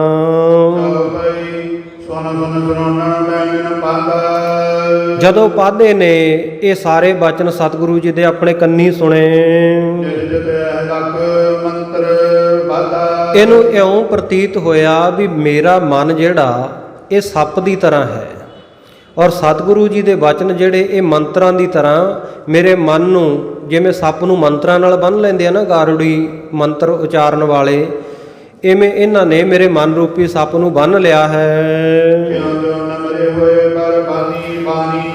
ਜਿਵੇਂ ਜਿਵੇਂ ਸਤਿਗੁਰੂ ਦੇ ਬਚਨ ਸੁਣਦਾ ਜਾਂਦਾ ਹੈ, ਇਹਦੀ ਬਾਣੀ ਬੋਲ ਬਾਣੀ ਬੜੀ ਨਿਮਰਤਾ ਪੂਰਵਕ ਹੋ ਜਾਂਦੀ ਹੈ। ਪਹਿਲਾਂ ਤਾਂ ਸਤਿਗੁਰੂ ਤੇ ਗੁੱਸੇ ਹੁੰਦਾ ਸੀ ਨਾ ਵੀ ਨਹੀਂ ਪੜ੍ਹਦੇ ਤਾਂ ਸੋਟੀਆਂ ਨਾਲ ਕੁੱਟਾਂਗਾ, ਪਰ ਇਹਦੀ ਬਾਣੀ ਬੋਲ ਬਾਣੀ ਬਹੁਤ ਨਿਮਰਤਾ ਵਿੱਚ ਆ ਰਹੀ ਹੈ। ਉਸ ਵੇਲੇ ਸਤਿਗੁਰੂ ਸੱਚੇ ਪਾਤਸ਼ਾਹ ਜੀ ਨੂੰ ਪੁੱਛਦਾ ਹੈ,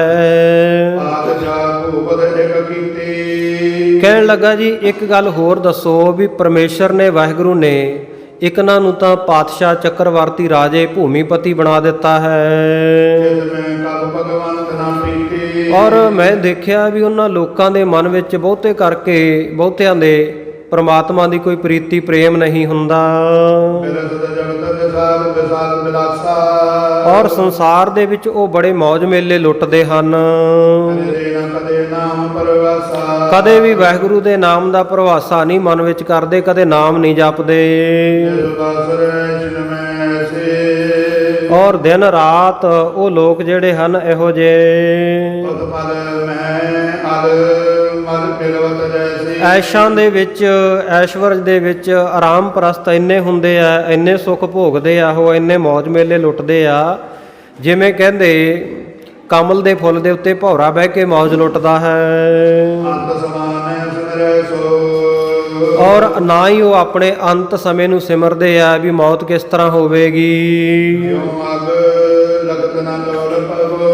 ਜਿਵੇਂ ਕਹਿੰਦੇ ਕੋਈ ਪਾਪੀ ਮਨੁੱਖ ਹੈ, ਵਿਸ਼ੇ ਵਿਕਾਰਾਂ ਦੇ ਵਿੱਚ ਲੰਪਟ ਲੋਲਪ ਮਨੁੱਖ ਹੈ ਜਿਹੜਾ, ਕਹਿੰਦੇ ਉਹ ਪਾਪ ਕਰਦਾ ਸੰਗਦਾ ਨਹੀਂ। ਜਿਸ ਵਾਹਿਗੁਰੂ ਪਰਮੇਸ਼ਰ ਨੇ ਸਾਧ ਸੰਗਤ ਜੀ ਇਹ ਜੀਵ ਨੂੰ ਪੈਦਾ ਕੀਤਾ ਨਾ, ਸਤਿਗੁਰੂ ਨਾਨਕ ਦੇਵ ਮਹਾਰਾਜ ਸੱਚੇ ਪਾਤਸ਼ਾਹ ਹੁਣ ਦੱਸ ਰਹੇ ਆ ਪਾਂਧੇ ਨੂੰ, ਕਹਿੰਦੇ ਜਿਨ ਦੀਨੋ ਤਨ ਮਨ ਧਨੰ, ਕਹਿੰਦੇ ਜਿਹੜੇ ਵਾਹਿਗੁਰੂ ਨੇ ਤਨ ਮਨ ਧਨ ਆਪਾਂ ਨੂੰ ਬਖਸ਼ਿਸ਼ ਕੀਤਾ ਹੈ, ਪਰ ਜਿਹੜੇ ਮਨੁੱਖ ਉਹ ਤੋਂ ਅਣਜਾਣ ਹੀ ਰਹਿੰਦੇ ਆ, ਉਹਨੂੰ ਜਾਣਦੇ ਹੀ ਨਹੀਂ। ਕਹਿੰਦੇ ਉਹ ਲੋਕ ਇਹੋ ਜਿਹੇ ਐ ਜਿਵੇਂ ਡੱਡੂ ਉਹ ਚਿੱਕੜ ਦੇ ਵਿੱਚ ਹੀ ਮਿਲਿਆ ਰਹਿੰਦਾ ਹੈ, ਉਸੇ ਚਿੱਕੜ ਦੇ ਵਿੱਚ ਜਿਹੜਾ ਕਮਲ ਫੁੱਲ ਸੋਹਣਾ ਖਿੜਿਆ ਹੁੰਦਾ, ਜਿਸ ਤੇ ਭੌਰੇ ਆ ਕੇ ਸੁਗੰਧੀਆਂ ਲੈ ਜਾਂਦੇ ਆ, ਉਹਦੀ ਮੁੱਲ ਨੂੰ, ਉਹਦੀ ਕੀਮਤ ਨੂੰ, ਕਦਰ ਨੂੰ ਜਾਣਦਾ ਨਹੀਂ। ਜਦੋਂ ਇਉਂ ਪ੍ਰਮਾਤਮਾ ਨੂੰ ਵਿਸਰ ਕੇ ਭੁਲਾ ਕੇ ਉਹਨਾਂ ਦੀ ਸਾਰੀ ਉਮਰ ਬਤੀਤ ਹੋ ਜਾਂਦੀ ਹੈ, ਔਰ ਕਦੇ ਵੀ ਉਹਨਾਂ ਨੇ ਨਾਂ ਜਿਹੜਾ ਹਿਰਦੇ ਵਿੱਚ ਜਪਿਆ ਹੀ ਨਹੀਂ ਹੁੰਦਾ, ਔਰ ਹਮੇਸ਼ਾ ਵਿਸ਼ੇ ਵਿਕਾਰਾਂ ਦੇ ਸੁੱਖ ਦੇ ਵਿੱਚ ਹੀ ਉਹ ਵਸਦੇ ਆ ਪਦਾਰਥਾਂ ਦੇ ਨਾਲ,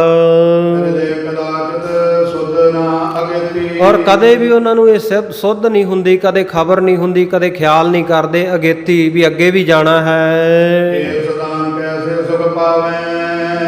ਤੇ ਪਾਂਧਾ ਪੁੱਛਦਾ, ਕਹਿੰਦਾ ਮਹਾਰਾਜ ਫਿਰ ਉਹ ਲੋਕ ਜਿਹੜੇ ਆ ਉਹ ਕਹਿੰਦੇ ਆ ਧਰਤੀ ਦੇ ਉੱਤੇ ਸੁੱਖ ਕਿਵੇਂ ਲੈ ਲੈਂਦੇ ਹਨ,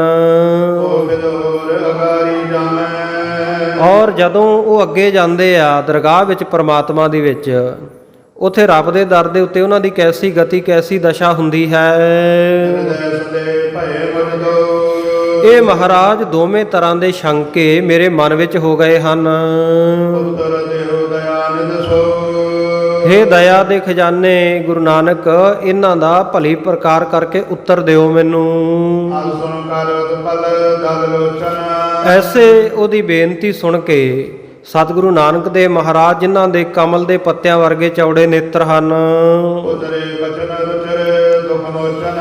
ਸਤਿਗੁਰੂ ਸੱਚੇ ਪਾਤਸ਼ਾਹ ਨੇ ਰੁਚੀ ਦੇ ਸਹਿਤ, ਭਾਵਨਾ ਦੇ ਸਹਿਤ ਬਚਨ ਉਚਾਰਨ ਕੀਤੇ, ਜਿਹੜੇ ਦੁੱਖ ਮੋਚਨ, ਦੁੱਖਾਂ ਨੂੰ ਦੂਰ ਕਰਨ ਵਾਲੇ ਹਨ। ਜਗਤ ਪਦਾਰਥ ਹਿਤ ਬੈਰਾਗਾ। ਔਰ ਜਗਤ ਦੇ ਪਦਾਰਥਾਂ ਦੇ ਵਿੱਚ ਜਿਹੜਾ ਬੰਦੇ ਦਾ ਮਨ ਪਰਚਿਆ ਹੋਇਆ, ਪਾਂਧਾ ਜੀ ਨੂੰ ਉਧਰੋਂ ਮਨ ਹਟਾ ਕੇ ਉਹਨਾਂ ਦੇ ਮਨ ਵਿੱਚ ਵਿਰਾਗ ਪੈਦਾ ਕਰਨ ਵਾਸਤੇ। ਤ੍ਰਿਤੇ ਸ਼ਬਦ ਪਦ ਲਗਦ ਸੁਭਾਗਾ। ਔਰ ਤੀਜਾ ਪਦਾ ਜਿਹੜਾ ਇਹ ਸ਼ਬਦ ਦਾ ਵੱਡਿਆ ਭਾਗਾਂ ਵਾਲਾ ਜਾਣ ਕੇ ਪਾਂਧੇ ਨੂੰ ਸਤਿਗੁਰੂ ਨੇ ਉਹਦੇ ਪ੍ਰਤ ਉਚਾਰਨ ਕੀਤਾ। ਸ੍ਰੀ ਮੁਖ ਵਾਕ ਇਕ ਆਵੈ ਇਕ ਜਾਹੀ ਉਠ। ਕਹਿਣ ਲੱਗੇ ਕਿ ਦੁਨੀਆ ਦੇ ਉੱਤੇ ਲੋਕ ਇੱਕ ਆ ਰਹੇ ਆ, ਇੱਕ ਉੱਠ ਕੇ ਜਾ ਰਹੇ ਹਨ। ਰਖੀਐ ਨਾਲ ਸਲਾਰ। ਔਰ ਦੁਨੀਆ ਦੇ ਵਿੱਚ ਕਈਆਂ ਦਾ ਬਹੁਤ ਵੱਡਾ ਨਾਂ ਰੱਖਿਆ ਹੁੰਦਾ, ਲੋਕ ਉਹਨਾਂ ਨੂੰ ਸਰਦਾਰ ਜੀ ਕਹਿੰਦੇ ਆ, ਸਲਾਰ, ਸਿਪਾਹ ਸਲਾਰ ਕਹਿੰਦੇ ਆ, ਸੈਨਾਪਤੀ, ਸੂਬੇਦਾਰ ਸਾਹਿਬ ਕਹਿੰਦੇ ਹਨ। ਇਕ ਪਾਏ ਮੰਗਤੇ। ਇਹ ਵਾਹਿਗੁਰੂ ਦੀ ਖੇਡ ਹੈ ਵੀ ਉਹਨੇ ਇੱਕ ਤਾਂ ਜਿਹੜੇ ਮੰਗਤੇ ਪੈਦਾ ਕੀਤੇ ਹਨ, ਇਕ ਨਾ ਵੱਡੇ ਦਰਬਾਰ। ਤੇ ਇੱਕ ਜਿਹੜੇ ਪੈਦਾ ਕੀਤੇ ਆ ਉਹ ਵੱਡੇ ਵੱਡੇ ਦਰਬਾਰ, ਉਹਨਾਂ ਨੂੰ ਰਾਜ ਭਾਗ ਬਖਸ਼ੇ ਹਨ। ਅੱਗੇ ਵਿਆ ਜਾਣੀਐ। ਪਰ ਸਤਿਗੁਰੂ ਸਾਹਿਬ ਜੀ ਕਹਿੰਦੇ ਇੱਥੇ ਨਾ ਦੇਖੋ ਵੀ ਮੰਗਤਾ ਕੌਣ ਹੈ ਤੇ ਰਾਜਾ ਕੌਣ ਹੈ, ਅੱਗੇ ਗਿਆ ਜਾਣੀ ਹੈ। ਜਦੋਂ ਪ੍ਰਮਾਤਮਾ ਦੀ ਦਰਗਾਹ ਵਿੱਚ ਜਾਵੇਗਾ ਨਾ, ਉੱਥੇ ਜਾਣਿਆ ਜਾਵੇਗਾ। ਹਾਂ, ਜਿਹਨੇ ਨਾਮ ਜਪਿਆ ਹੋਇਆ ਉਹ ਸ੍ਰੇਸ਼ਟ ਹੋਵੇਗਾ। ਰਾਜਾ ਸਗਲੀ ਸ੍ਰਿਸ਼ਟ ਕਾ ਹਰ ਨਾਮ ਮਨ ਭਿੰਨਾ। ਪਰ ਜਿਹਨੇ ਨਹੀਂ ਜਪਿਆ, ਜਿਹਦੇ ਕੋਲੇ ਨਾਮ ਨਹੀਂ ਹੈ, ਨਾਮ ਦਾ ਖਜ਼ਾਨਾ ਨਹੀਂ ਹੈ, ਵਿਣ ਨਾਵੈ ਬੇਕਾਰ, ਫਿਰ ਕਹਿੰਦੇ ਉਹ ਕਿਸੇ ਕੰਮ ਦਾ ਨਹੀਂ ਹੋਵੇਗਾ।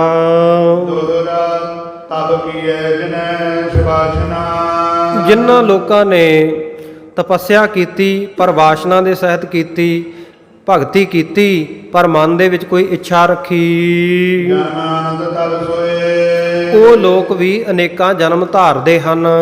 ਪਾਏ ਰਾਜ ਜਗ ਵਿਖੈ। ਜਿਸ ਤਰ੍ਹਾਂ ਦੀ ਉਹਨਾਂ ਦੀ ਵਾਸ਼ਨਾ ਹੁੰਦੀ ਹੈ, ਵਾਸ਼ਨਾ ਵੱਧਾ ਆਵੇ ਜਾਏ, ਸੋ ਉਸ ਤਰੀਕੇ ਦੇ ਨਾਲ ਉਹ ਜਨਮ ਪਾਉਂਦੇ ਆ ਸੰਸਾਰ ਦੇ ਵਿੱਚ। ਨਰਕ ਗਮਨ ਪੁਨ ਹੋਏ। ਔਰ ਫਿਰ ਨਰਕਾਂ ਦੇ ਵਿੱਚ ਫਸ ਜਾਂਦੇ ਆ ਜਦੋਂ ਦੁਬਾਰਾ ਉਹਨਾਂ ਦਾ ਜਾਣਾ ਹੁੰਦਾ ਹੈ। ਸੋ ਭਈ ਪਾਤਸ਼ਾਹ ਰਖੀਐ ਇਕ ਨਾਮ। ਇੱਕ ਨਾਂ ਦੇ ਤਾਂ ਨਾਮ ਜਗਤ ਦੇ ਵਿੱਚ ਪਾਤਸ਼ਾਹ ਆਖੇ ਜਾਂਦੇ ਹਨ। ਇਕ ਜਾਜਕ ਜਾਚੈ ਤਨ ਧਾਮ। ਔਰ ਇੱਕ ਜਾਚਕ ਬਣ ਕੇ, ਮੰਗਤੇ ਬਣ ਕੇ, ਮੰਗਣ ਵਾਲੇ ਉਹਨਾਂ ਦੇ ਘਰ ਜਾਂਦੇ ਹਨ। ਕਿੰਚਿਤ ਦਿਨ ਕੇ ਨਿਹਾਂ ਗਲਾਸਾ। ਪਰ ਸਤਿਗੁਰੂ ਸਾਹਿਬ ਜੀ ਕਹਿੰਦੇ ਇਹ ਜਿਹੜੇ ਮੌਜ ਮੇਲੇ ਆ ਨਾ, ਇਹ ਥੋੜੇ ਦਿਨਾਂ ਦੇ ਹਨ। ਅਸਿਓ ਮੰਦ ਵਿਸਰਿਓ ਜੰਤਰਾਸਾ। ਹਾਂ, ਜਿਹੜਾ ਮੰਦਾ ਮਨੁੱਖ ਹੈ, ਭੈੜੀ ਮੱਤ ਵਾਲਾ ਮਨੁੱਖ, ਮੂਰਖ ਹੈ, ਉਹ ਕਹਿੰਦੇ ਇਹਨਾਂ ਵਿੱਚ ਫਸ ਜਾਂਦਾ, ਪਰਮਾਤਮਾ ਨੂੰ ਵਿਸਾਰ ਦਿੰਦਾ ਤੇ ਜਮ ਤਰਾਸਾ, ਫਿਰ ਉਹਨੂੰ ਜਮਾਂ ਦਾ ਭੈ ਰਹਿੰਦਾ ਹੈ। ਆਗੇ ਗਏ ਦੇ ਤਬ ਜਾਣੈ। ਜਦੋਂ ਅੱਗੇ ਦਰਗਾਹ ਵਿੱਚ ਜਾਂਦੇ ਆ ਤਾਂ ਉਦੋਂ ਜਾਣਦੇ ਹਨ ਆਪਣੇ ਹਿਰਦੇ ਵਿੱਚ ਨੀਜ ਪਾਨ ਸਿਰ ਧਨ ਪਛਤਾਨੈ। ਬਈ ਅਸੀਂ ਤਾਂ ਕੁਝ ਵੀ ਨਹੀਂ ਖੱਟਿਆ। ਫਿਰ ਉਸ ਵੇਲੇ ਮੀਜ ਪਾਨ ਹੱਥ ਮਲਦੇ ਆ ਔਰ ਸਿਰ ਧੁਨ ਪਛਤਾਨੈ, ਸਿਰ ਨੂੰ ਧੁੰਦੇ ਆ, ਸਿਰ ਹਿਲਾ ਹਿਲਾ ਕੇ ਨਾਹ ਦੇ ਵਿੱਚ ਵੀ ਅਸੀਂ ਆਹ ਕੀ ਕਰ ਬੈਠੇ, ਮਨੁੱਖਾ ਜਨਮ ਐਵੇਂ ਹੀ ਹਾਰ ਆਏ। ਫਿਰ ਸਾਧ ਸੰਗਤ ਉਹ ਪਛਤਾਵਾ ਕਰਦੇ ਹਨ। ਮਹਿਮਾ ਨਾਮ ਭਜਨ ਕੀਜੋ। ਵਾਹਿਗੁਰੂ ਦੇ ਨਾਮ ਦਾ ਭਜਨ ਕਰਨ ਦੀ ਜਿਹੜੀ ਮਹਿਮਾ ਹੈ, ਉਦੋਂ ਚੇਤੇ ਆਉਂਦੀ ਆ। ਬਾਕੀ ਸੰਸਾਰ ਵਿੱਚ ਰਹਿੰਦਿਆਂ ਤਾਂ ਨਿੱਤਾ ਪ੍ਰਤੀ ਵਾਹਿਗੁਰੂ ਦਾ ਨਾਮ ਵਿਸਰਿਆ ਰਹਿੰਦਾ ਹੈ। ਸੋ ਅਨੇਕਾਂ ਪ੍ਰਕਾਰ ਦੀ ਤਾੜਨਾ ਕਰਦੇ ਆ ਜਿਹੜੇ ਤਾੜਨ ਵਾਲੇ ਜਮਦੂਤ ਹਨ। ਗਲ ਦੇ ਵਿੱਚ ਭਾਰੇ ਸੰਗਲ ਪਾਏ ਜਾਂਦੇ ਹਨ ਜੀਵਾਂ ਦੇ। ਤਪਦੇ ਹੋਏ ਲਾਲ ਥੰਮਾਂ ਦੇ ਨਾਲ ਖਿੱਚ ਕੇ ਉਹਨਾਂ ਨੂੰ ਲਾ ਦਿੰਦੇ ਹਨ। ਤੇਲ ਦੇ ਤਪਦੇ ਹੋਏ ਕੜਾਹਿਆਂ ਦੇ ਵਿੱਚ ਸੁੱਟਦੇ ਹਨ, ਪਾਉਂਦੇ ਹਨ।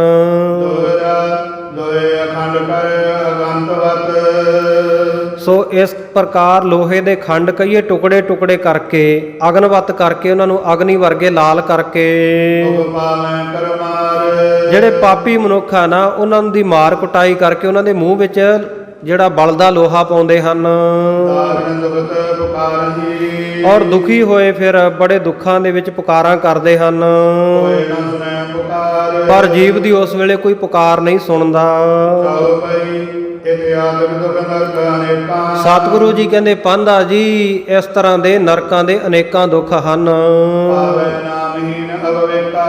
ਔਰ ਜਿਹੜੇ ਨਾਮ ਤੋਂ ਬਿਲਕੁਲ ਹੀ ਸਖਣੇ ਆ, ਗਿਆਨ ਤੋਂ ਸਖਣੇ ਆ, ਗਿਆਨਹੀਨ ਲੋਕ ਹੈ, ਸੋ ਕਹਿੰਦੇ ਉਹ ਨਾਮਹੀਨ ਜਿਹੜੇ ਲੋਕ ਆ ਉਹ ਇਸ ਤਰ੍ਹਾਂ ਦੀਆਂ ਸਜ਼ਾਵਾਂ ਨੂੰ ਪਾਉਂਦੇ ਪ੍ਰਾਪਤ ਕਰਦੇ ਹਨ। ਅਰਥ ਕਾਰਨ ਮੈਂ ਦੁਖਤਾਈ। ਜਿਨ੍ਹਾਂ ਨੇ ਵਿਕਾਰ ਕਰਦਿਆਂ ਹੋਏ ਹੀ ਉਮਰ ਬਤੀਤ ਕੀਤੀ, ਨਾ ਸਿਮਰਨ ਮੈਂ ਲਿਵਲਾਈ। ਕਦੇ ਵੀ ਉਹਨਾਂ ਨੇ ਲਿਵ ਨਹੀਂ ਲਾਈ ਸਿਮਰਨ ਦੇ ਵਿੱਚ। ਜੋ ਤਸਕਰ ਕੋ ਤਰਾਸ ਤਵੇਰੀ। ਜਿਵੇਂ ਇੱਕ ਤਸਕਰ ਜਿਹੜਾ ਚੋਰ ਹੈ, ਸੋ ਉਹਨੂੰ ਜਦੋਂ ਸਜ਼ਾ ਦੇਣ ਲੱਗਦੇ ਹਨ ਉਸ ਵੇਲੇ ਉਹ ਨਾ ਸ਼ਰਾਮੈ ਅਵਗਨ ਹੇਰੀ। ਉਹਨੂੰ ਕੋਈ ਵੀ ਜਾ ਕੇ ਛਡਾਉਂਦਾ ਨਹੀਂ। ਗੁਰਬਾਣੀ ਦਾ ਬਚਨ ਹੈ, ਚੋਰ ਕੀ ਹਾਮਾ ਭਰੈ ਨਾ ਕੋਏ, ਚੋਰ ਕੀਆ ਚੰਗਾ ਕਿਉ ਹੋਏ। ਉਹ ਕੋਈ ਉਹਦਾ ਜਾ ਕੇ ਖਹਿੜਾ ਨਹੀਂ ਛਡਾਉਂਦਾ, ਜੋ ਜਮ ਬੈਠ ਗਏ ਗਇਓ ਅਕੇਲਾ। ਕਿਉਂਕਿ ਔਗਣਾ ਵਾਲਾ ਹੈ। ਇਸੇ ਤਰ੍ਹਾਂ ਹੀ ਤਿਉਂ ਜਮ ਕਹਿ ਢਿਗ ਰਹਿਓ ਅਕੇਲਾ। ਜਮਾਂ ਦੇ ਕੋਲੇ ਮਨੁੱਖ ਇਕੱਲਾ ਹੀ ਰਹਿ ਜਾਂਦਾ ਹੈ ਅੰਗ ਜਾਤ ਨਾ ਮਾਏ ਦੁਹਿਲਾ। ਔਰ ਅਨੇਕਾਂ ਤਰ੍ਹਾਂ ਦੀਆਂ ਸਜ਼ਾਵਾਂ ਉਹਨੂੰ ਮਿਲਦੀਆਂ ਦੁਖੀ ਹੁੰਦਾ ਹੈ। ਦੋਹਰਾ ਸੁਤ ਬਨ ਤਾਲਕ ਰਾਜ ਸੁਖ। ਇਸ ਪ੍ਰਕਾਰ ਪੁੱਤਰ, ਧੀਆਂ, ਇਸਤਰੀ, ਰਾਜ ਭਾਗ ਇਤਿਆਦਿਕ ਦੇ ਜਿਹੜੇ ਸੁੱਖ ਹਨ, ਸਵੈ ਪਦਾਰਥ ਪਾਸ। ਸਾਰੇ ਪਦਾਰਥ ਉਹਨਾਂ ਦੇ ਪਾਸ ਹੁੰਦੇ ਹਨ, ਮੈਂ ਸੁਭਾ ਮੈਂ ਨਾਮ ਬਿਨ। ਪਰ ਉਮਰ ਬਤੀਤ ਕਰ ਦਿੰਦੇ ਆ ਨਾਮ ਜਪੇ ਤੋਂ ਬਿਨਾ, ਮਾਇਆ ਨ ਪ੍ਰਭ ਕੀ ਤਾਸ। ਕਿਉਂਕਿ ਉਹਨਾਂ ਦੇ ਉੱਤੇ ਵਾਹਿਗੁਰੂ ਦੀ ਕਿਰਪਾ ਨਹੀਂ ਹੁੰਦੀ। ਕਿਰਪਾ ਬਿਨਾ ਨਾਮ ਨਹੀਂ ਜਪਿਆ ਜਾਂਦਾ। ਪਾਂਦੇ ਸੁਨ ਸੁਨਨ ਵਿਖੈ। ਪਾਂਧੇ ਨੇ ਜਦੋਂ ਸਤਿਗੁਰੂ ਸਾਹਿਬ ਜੀ ਦੇ ਆਹ ਬਚਨ ਸੁਣੇ ਕਿ ਸਤਿਗੁਰੂ ਸਾਹਿਬ ਬਿਲਕੁਲ ਸੱਚ ਕਹਿ ਰਹੇ ਆ ਵੀ ਲੋਕਾਂ ਦਾ ਹਾਲ ਜਿਹੜਾ ਨਾਮ ਜਪਣ ਵਾਲਿਆਂ ਦਾ, ਉਹਨਾਂ ਦਾ ਕਿਸ ਤਰ੍ਹਾਂ ਉਹਨਾਂ ਨੂੰ ਇੱਜ਼ਤ ਪੱਤ ਮਿਲਦੀ ਹੈ, ਤੇ ਜਿਹੜੇ ਨਹੀਂ ਜਪਦੇ ਉਹਨਾਂ ਦਾ ਕੀ ਬੁਰਾ ਹਾਲ ਹੁੰਦਾ, ਕਿਵੇਂ ਸਜ਼ਾਵਾਂ ਮਿਲਦੀਆਂ, ਇਹ ਬਚਨ ਸੁਣ ਰਿਹਾ। ਬਚਨ ਪੁੱਛੇ ਸੀ ਨਾ ਮਹਾਰਾਜ ਨੂੰ, ਮਹਾਰਾਜ ਫਿਰ ਇਹ ਲੋਕ ਜਿਹੜੇ ਸੰਸਾਰ ਦੇ ਵਿੱਚ ਸੁਖੀ ਕਿਵੇਂ ਰਹਿੰਦੇ ਆ ਜੇ ਉਹ ਨਾਮ ਨਹੀਂ ਜਪਦੇ? ਮੈਂ ਤਾਂ ਦੇਖਦਾ, ਅੱਖਾਂ ਦੇ ਨਾਲ ਦੇਖਿਆ ਵੀ ਆ, ਕੰਨਾਂ ਨਾਲ ਸੁਣਿਆ ਵੀ ਆ ਵੀ ਲੋਕ ਸੁਖੀ ਬੜੇ ਹੁੰਦੇ ਆ ਜਿਹੜੇ ਨਾਮ ਨਹੀਂ ਜਪਦੇ। ਆਪਾਂ ਵੀ ਆਪਣੀਆਂ ਅੱਖਾਂ ਨਾਲ ਕਈ ਵਾਰੀ ਦੇਖਦੇ ਆ ਵੀ ਬੰਦਾ ਬਿਲਕੁਲ ਨਾਸਤਕ ਹੁੰਦਾ, ਰੱਬ ਨੂੰ ਮੰਨਦਾ ਹੀ ਨਹੀਂ ਹੁੰਦਾ, ਪਰ ਉਹ ਬਹੁਤ ਸੁਖੀ ਬੜੇ ਉਹਨਾਂ ਦੇ ਘਰ ਦੇ ਵਿੱਚ ਪਦਾਰਥ ਹੁੰਦੇ ਆ। ਜਿਹੜਾ ਰੱਬ ਨੂੰ ਬਹੁਤਾ ਮੰਨਦਾ ਹੋਵੇ ਉਹਨੂੰ ਦੁੱਖ ਬਹੁਤੇ ਹੁੰਦੇ ਆ। ਇਹੀ ਸਵਾਲ 10ਵੇਂ ਪਾਤਸ਼ਾਹ ਜੀ ਨੂੰ ਵੀ ਸਿੱਖਾਂ ਨੇ ਕੀਤਾ। ਇੱਕ ਵਾਰ ਸਤਿਗੁਰੂ ਸਾਹਿਬ ਜੀ ਨੇ ਇਹਦਾ ਉੱਤਰ ਦਿੱਤਾ ਸੀ। ਕਹਿੰਦੇ ਭਾਈ, ਜਿਹੜੇ ਇੱਕ ਅਕਾਲ ਪੁਰਖ ਵਾਹਿਗੁਰੂ ਨੂੰ ਨਹੀਂ ਮੰਨਦੇ, ਮੜੀਆਂ ਮਸਾਣਾ ਕਬਰਾਂ ਇਤਿਆਦਿਕ ਦੀ ਪੂਜਾ ਕਰਦੇ ਆ, ਹੋਰ ਦੇਵੀ ਦੇਵਤਿਆਂ ਦੀ, ਸ਼ਿਵਜੀ ਆਦਿਕ ਦੀ ਪੂਜਾ ਕਰਦੇ ਰਹਿੰਦੇ ਆ, ਉਹਨਾਂ ਦਾ ਕਹਿੰਦੇ ਜਿਹੜਾ ਜੀਵਨ ਆ ਨਾ, ਇਹ ਸੰਸਾਰ ਵਿੱਚ ਤਾਂ ਸੁੱਖਾਂ ਦੇ ਸਹਿਤ ਬਤੀਤ ਹੁੰਦਾ, ਪਰ ਅੰਤ ਜਿਹੜਾ ਉਹਨਾਂ ਦਾ, ਉਹਨਾਂ ਨੂੰ ਮੁਕਤੀ ਨਹੀਂ ਮਿਲਦੀ, ਮੁਕਤ ਨਹੀਂ ਹੋ ਸਕਦੇ। ਪਰ ਜਿਹੜੇ ਰੱਬ ਦੇ ਪਿਆਰੇ ਨਾਮ ਜਪਦੇ ਆ, ਸੰਸਾਰ ਵਿੱਚ ਭਾਵੇਂ ਆਪਾਂ ਨੂੰ ਦੇਖਣ ਨੂੰ ਲੱਗੇ ਵੀ ਉਹਨਾਂ ਨੂੰ ਦੁੱਖ ਆ ਰਹੇ ਆ, ਦੁਖੀ ਹਨ, ਪਰ ਪ੍ਰਮਾਤਮਾ ਦੀ ਦਰਗਾਹ ਵਿੱਚ ਬਹੁਤ ਸੌਖੇ ਹੁੰਦੇ ਆ, ਔਰ ਸੰਸਾਰ ਵਿੱਚ ਦੁੱਖਾਂ ਵਿੱਚ ਰਹਿੰਦੇ ਹੋਏ ਵੀ ਅੰਦਰੋਂ ਬੜੇ ਸੁਖੀ ਹੁੰਦੇ ਆ। ਦੁੱਖ ਉਹਨਾਂ ਨੂੰ ਦੁਖੀ ਨਹੀਂ ਕਰ ਸਕਦਾ। ਇਹ ਦੋ ਦੋਹਰੇ 10ਵੇਂ ਪਾਤਸ਼ਾਹ ਜੀ ਨੇ ਉਚਾਰਨ ਕੀਤੇ ਆ। ਰੁਦਰ ਭਗਤ ਜਗ ਮਾਹੇ, ਸੁਖ ਕੇ ਦਿਵਸ ਸਦਾ ਭਰੈ। ਕਹਿੰਦੇ ਉਹ ਸਦਾ ਹੀ ਦੇਵੀ ਦੇਵਤਿਆਂ ਦੀ ਪੂਜਾ ਕਰਨ ਵਾਲੇ ਸੰਸਾਰ ਵਿੱਚ ਸੁਖੀ ਜੀਵਨ ਬਤੀਤ ਕਰਦੇ ਆ, ਰੁਦਰ ਭਗਤੀ ਕਰਨ ਵਾਲੇ। ਮਰੈ ਫਿਰ ਆਵੈ ਜਾਹੇ, ਫਲ ਕਛ ਲਹੈ ਨਾ ਮੁਕਤ ਕੋ। ਫਿਰ ਜਦੋਂ ਮਰ ਜਾਂਦੇ ਆ ਨਾ, ਕਹਿੰਦੇ ਉਹਨਾਂ ਦਾ ਆਉਣਾ ਜਾਣਾ ਬਣਿਆ ਰਹਿੰਦਾ ਸੰਸਾਰ ਵਿੱਚ, ਜੂਨਾਂ ਵਿੱਚ ਭਟਕਦੇ ਰਹਿੰਦੇ ਆ, ਮੁਕਤੀ ਨੂੰ ਪ੍ਰਾਪਤ ਨਹੀਂ ਕਰਦੇ। ਤੇ ਮਹਾਰਾਜ ਜਿਹੜੇ ਰੱਬ ਦਾ ਨਾਮ ਜਪਦੇ ਆ, ਸਤਿਗੁਰ ਸੱਚੇ ਪਾਤਸ਼ਾਹ ਕਹਿੰਦੇ ਸੁਨ ਭੂਪਤ ਜਾਂ ਜਗਤ ਮੈਂ ਦੁਖੀ ਰਹਿਤ ਹਰ ਸੰਤ। ਆਪਾਂ ਨੂੰ ਦੇਖਣ ਨੂੰ ਲੱਗਦਾ ਹੈ ਸੰਸਾਰ ਦੇ ਵਿੱਚ ਰੱਬ ਦਾ ਪਿਆਰਾ ਸੰਤ ਜਿਹੜਾ ਦੁਖੀ ਹੈ, ਪਰ ਅੰਤ ਲਹਿਤ ਹੈ ਮੁਕਤ ਫਲ, ਪਾਵਤ ਹੈ ਭਗਵੰਤ। ਅੰਤ ਨੂੰ ਕਹਿੰਦੇ ਮੁਕਤੀ ਰੂਪੀ ਫਲ ਦੀ ਪ੍ਰਾਪਤੀ ਕਰ ਲੈਂਦੇ ਆ, ਪ੍ਰਮਾਤਮਾ ਦੀ ਪ੍ਰਾਪਤੀ ਕਰ ਲੈਂਦੇ ਆ, ਇਸ ਕਰਕੇ ਉਹਨਾਂ ਨੂੰ ਦੁੱਖ ਨਹੀਂ। ਇਸ ਤਰ੍ਹਾਂ ਦੇ ਜਦੋਂ ਸਤਿਗੁਰੂ ਸੱਚੇ ਪਾਤਸ਼ਾਹ ਜੀ ਦੇ ਬਚਨ ਸੁਣੇ ਪਾਂਧੇ ਨੇ, ਉਸ ਵੇਲੇ ਇਹਦੇ ਮਨ ਦੇ ਵਿੱਚ ਭਾਵਨਾ ਬਣੀ, ਇੱਛਾ ਹੋਈ ਕਿ ਸਤਿਗੁਰ ਸੱਚੇ ਪਾਤਸ਼ਾਹ ਜੀ ਤੋਂ ਹੋਰ ਵੀ ਕਿਰਪਾ ਮਿਹਰ ਲਵਾਂ, ਇਹਨਾਂ ਦੇ ਬਚਨ ਸੁਣਾ। ਇਹ ਲਾਲਸਾ ਪੈਦਾ ਹੋਈ। ਇਹਨੇ ਜਾਣਿਆ ਕਿ ਗੁਰੂ ਦੇ ਬਚਨ, ਗੁਰੂ ਦਾ ਸ਼ਬਦ ਜਿਹੜਾ ਇਹ ਕੁੰਡੇ ਦੀ ਨਿਆਈ ਹੈ, ਕੁੰਡੇ ਦੀ ਤਰ੍ਹਾਂ, ਤੇ ਮੇਰਾ ਮਨ ਜਿਹੜਾ ਨਾਗ ਹਾਥੀ ਦੀ ਤਰ੍ਹਾਂ ਹੈ। ਅਨੁਸਾਰ ਇਉਂ ਜਾਣ ਕੇ ਸਤਿਗੁਰੂ ਸੱਚੇ ਪਾਤਸ਼ਾਹ ਦਾ ਅਨੁਸਾਰੀ ਹੋ ਗਿਆ, ਆਗਿਆਕਾਰੀ ਬਣ ਗਿਆ। ਕਉ ਭਈ ਕਲਾਵਾਨ ਤੁਮ ਮੈਂ ਮਨ ਜਾਣੇ। ਕਹਿਣ ਲੱਗਾ ਜੀ ਮੈਂ ਤੁਹਾਨੂੰ ਹੁਣ ਸਰਬ ਸ਼ਕਤੀਆਂ ਦੇ ਮਾਲਕ ਜਾਣ ਲਿਆ ਹੈ। ਜਨ ਬਚਨ ਦਾਨੀ ਕਲਿਆਣੇ। ਮੈਂ ਮਨ ਵਿੱਚ ਜਾਣ ਲਿਆ ਤੁਸੀਂ ਸਾਰੀਆਂ ਸ਼ਕਤੀਆਂ ਦੇ ਮਾਲਕ ਹੋ, ਤੇ ਆਪ ਜੀ ਦੀ ਜਿਹੜੀ ਬਾਣੀ ਹੈ, ਆਪ ਜੀ ਦੇ ਜਿਹੜੇ ਬਚਨ ਆ, ਇਹ ਦਾਨੀ ਕਲਿਆਣੇ, ਕਲਿਆਣ ਦਾਤਾ ਹਨ, ਕਲਿਆਣ ਮੁਕਤੀ ਬਖਸ਼ਣ ਵਾਲੇ ਹਨ। ਇੱਕ ਸ਼ੰਕਾ ਜੋ ਸ਼ੰਕਤ ਮਨ ਹੈ। ਪਰ ਇੱਕ ਸ਼ੰਕਾ ਮੇਰੇ ਮਨ ਦੇ ਵਿੱਚ ਹੋਰ ਹੈ, ਮੇਰਾ ਮਨ ਸ਼ੰਕਾਮਾਨ ਹੋਇਆ। ਉੱਤਰ ਦਿਓ ਲਖਿਓ ਗੁਰੂ ਜਨ ਹੈ। ਕਹਿੰਦਾ ਮੈਨੂੰ ਤੁਸੀਂ ਉੱਤਰ ਦਿਓ, ਹੁਣ ਮੈਂ ਤੁਹਾਨੂੰ ਆਪਣਾ ਗੁਰੂ ਜਾਣ ਲਿਆ ਹੈ। ਜੇ ਸੁਲਤਾਨ ਖਾਨ ਫਸਨੇ ਹੋ। ਜਿਹੜੇ ਵੱਡੇ ਵੱਡੇ ਸੁਲਤਾਨ ਰਾਜੇ ਹੈ, ਪਾਤਸ਼ਾਹ ਹਨ, ਔਰ ਖਾਨ ਬਹਾਦਰ ਜਿਹੜੇ ਹੈ ਮੋਹ ਦੇ ਵਿੱਚ ਫਸੇ ਹਨ, ਨਾਮ ਸਮਾਰੈ ਭੁੱਲ ਨਾ ਕੇਹੂ। ਔਰ ਨਾਮ ਨੂੰ ਕਦੇ ਸੰਭਾਲਦੇ ਨਹੀਂ, ਜਪਦੇ ਨਹੀਂ ਭੁੱਲ ਕੇ ਵੀ। ਤਿਨ ਕੋ ਕਿਉਂ ਭੈ ਦੇਤਨਾ ਸੁਆਮੀ। ਫਿਰ ਕਹਿੰਦੇ ਰੱਬ ਉਹਨਾਂ ਨੂੰ ਭੈ ਕਿਉਂ ਨਹੀਂ ਦਿੰਦਾ, ਰੱਬ ਉਹਨਾਂ ਨੂੰ ਡਰਾਉਂਦਾ ਕਿਉਂ ਨਹੀਂ ਵੀ ਤੁਸੀਂ ਨਾਮ ਨਹੀਂ ਜਪਦੇ। ਜਾਂਦੇ ਸਿਮਰੈ ਅੰਤਰ ਜਾਮੀ। ਜਿਸ ਕਰਕੇ ਉਹ ਵੀ ਅੰਤਰਜਾਮੀ ਵਾਹਿਗੁਰੂ ਨੂੰ ਸਿਮਰ ਲੈਣ, ਯਾਦ ਕਰ ਲੈਣ, ਨਿਰਭੈ ਵਿਸ਼ਨ ਮੈਂ ਰਚਨਾ ਮਾਨਵ। ਔਰ ਨਿਰਭੈ ਹੋ ਕੇ ਵਿਸ਼ੇ ਵਿਕਾਰਾਂ ਦੇ ਵਿੱਚ ਉਹ ਜਿਹੜੇ ਮਨੁੱਖ ਹੈ ਰਚਣ ਨਾ, ਭੋਲੇ ਭਜਨ ਨੈਕ ਨੈ ਜਾਣਵ। ਔਰ ਭੁੱਲ ਕੇ ਵੀ ਜਿਹੜੇ ਮਨੁੱਖ ਰਤੀ ਮਾਤਰ ਵੀ, ਥੋੜਾ ਮਾਤਰ ਵੀ ਭਜਨ ਨਹੀਂ ਕਰਦੇ। ਮਨ ਕੀ ਤਨ ਧਨ ਮੈਂ ਅਤ ਪ੍ਰੀਤੂ। ਔਰ ਮਨ ਦੇ ਵਿੱਚ ਤਨ ਦੀ ਧਨ ਦੀ ਹੀ ਪ੍ਰੀਤੀ ਹੈ ਜਿਨ੍ਹਾਂ ਦੇ, ਅਜਨ ਸਕੈ ਜਤ ਦ੍ਰਿੜ। ਇਹਨਾਂ ਚੀਜ਼ਾਂ ਨੂੰ ਛੱਡ ਨਹੀਂ ਸਕਦੇ, ਮਨ ਤੋਂ ਪਾਸੇ ਨਹੀਂ ਕਰ ਸਕਦੇ, ਐਨੀ ਉਹਨਾਂ ਦੀ ਗਾੜੀ ਜਿਹੜੀ ਪ੍ਰਤੀਤੀ ਵਿਸ਼ਵਾਸ ਬਣਿਆ ਹੋਇਆ ਹੈ। ਦੋਹਰਾ ਤਿਰਤਾ ਸੰਸਾਰ ਤਿਰਤਾ ਸੀ ਸੰਸਾਰ ਮੈਂ। ਸੰਸਾਰ ਦੇ ਵਿੱਚ ਜਿਹੜਾ ਟਿਕਣਾ ਹੈ, ਲਗ ਸੰਜਤ ਅਟ ਦਾਤ। ਕਹਿੰਦੇ ਇਹਨੂੰ ਇਹ ਜਾਣ ਲਓ ਲੱਖ ਸੰਕਟ ਅਚ ਆਥ। ਇਹ ਜਾਣ ਕੇ ਕਹਿੰਦੇ ਵੀ ਸੰਸਾਰ ਦੇ ਵਿੱਚ ਹਮੇਸ਼ਾ ਟਿਕੇ ਰਹਿਣਾ, ਬਹੁਤ ਸਾਰਾ ਪਦਾਰਥ ਇਕੱਠਾ ਕਰਦੇ ਹਨ। ਸੁਨਤ ਸਰਵਨ ਆਨੰਦ ਪਨਤ। ਸਤਿਗੁਰੂ ਸੱਚੇ ਪਾਤਸ਼ਾਹ ਜੀ ਦੇ ਬਚਨ ਜਿਹੜੇ ਸਤਿਗੁਰੂ ਜੀ ਮੁਖ ਤੋਂ ਉਚਾਰਨ ਕਰ ਰਹੇ ਹਨ, ਸੁਣ ਕੇ ਨਾਨਕ ਦੀਨਾਨਾਥ। ਸਤਿਗੁਰੂ ਦੀਨਾਨਾਥ ਗਰੀਬਾਂ ਦੇ ਮਾਲਕ ਜਿਹੜੇ ਬਚਨ ਉਚਾਰਨ ਕਰਦੇ ਹਨ, ਸੁਣ ਰਿਹਾ ਹੈ ਪਾਂਧਾ। ਸ਼੍ਰੀ ਮੁਖਵਾਕ ਭੈ ਤੇਰੇ ਡਰ ਅਗਲਾ। ਹਾਂ, ਪਾਂਧੇ ਦੀ ਗੱਲ ਸੁਣ ਕੇ ਨਾ ਉਹਦਾ ਉੱਤਰ ਦਿੰਦੇ ਆ, ਤੀਜਾ ਪਦਾ ਸ਼ਬਦ ਦਾ ਉਚਾਰ ਕੇ ਕਹਿੰਦੇ ਭੈ ਤੇਰਾ ਡਰ ਅਗਲਾ। ਕਹਿੰਦੇ ਪਾਂਧਾ ਜੀ ਤੇਰੇ ਮਨ ਵਿੱਚ ਵੀ ਭੈ ਹੋਊਗਾ ਅੱਗੇ ਜਾਣ ਦਾ, ਤੇ ਬਾਕੀਆਂ ਦੇ ਵੀ ਸਾਰਿਆਂ ਦੇ ਮਨ ਦੇ ਵਿੱਚ ਅੱਗੇ ਜਾਣ ਦਾ ਜਿਹੜਾ ਭੈ ਹੈ। ਕਲ ਸਿਜੈ ਦੇਹੀ। ਕਹਿੰਦੇ ਇਹਨਾਂ ਦੁਨਿਆਵੀ ਪਦਾਰਥਾਂ ਦੇ ਵਿੱਚ ਖੱਪ ਖੱਪ ਕੇ ਜਿਹੜੀ ਦੇਹ ਛਿਜ ਜਾਂਦੀ ਹੈ, ਖੀਣ ਹੋ ਜਾਂਦੀ ਹੈ। ਨਾਮ ਜਿਨਾ ਸੁਲਤਾਨ ਖਾਨ। ਜਿਨ੍ਹਾਂ ਨੂੰ ਤੂੰ ਕਹਿਣਾ ਵੀ ਉਹਨਾਂ ਦੇ ਵੱਡੇ ਵੱਡੇ ਨਾਂ ਸੁਲਤਾਨ, ਪਾਤਸ਼ਾਹ, ਰਾਜੇ, ਮਹਾਰਾਜੇ, ਚੱਕਰਵਰਤੀ ਸਮਰਾਟ ਹੁੰਦੇ ਆ, ਖਾਨ ਬਹਾਦਰ ਹੁੰਦੇ ਹਨ। ਹੁੰਦੇ ਜਿੱਠੇ ਕੇ। ਕਹਿੰਦੇ ਉਹ ਦੇਖੀਦੇ ਆ, ਉਹ ਲੋਕ ਵੀ ਅੰਤ ਨੂੰ ਖੇ ਹੁੰਦੇ ਆ, ਮਿੱਟੀ ਹੀ ਹੋ ਜਾਂਦੇ ਹਨ। ਨਾਨਕ ਉੱਠੀ ਚੱਲਿਆ।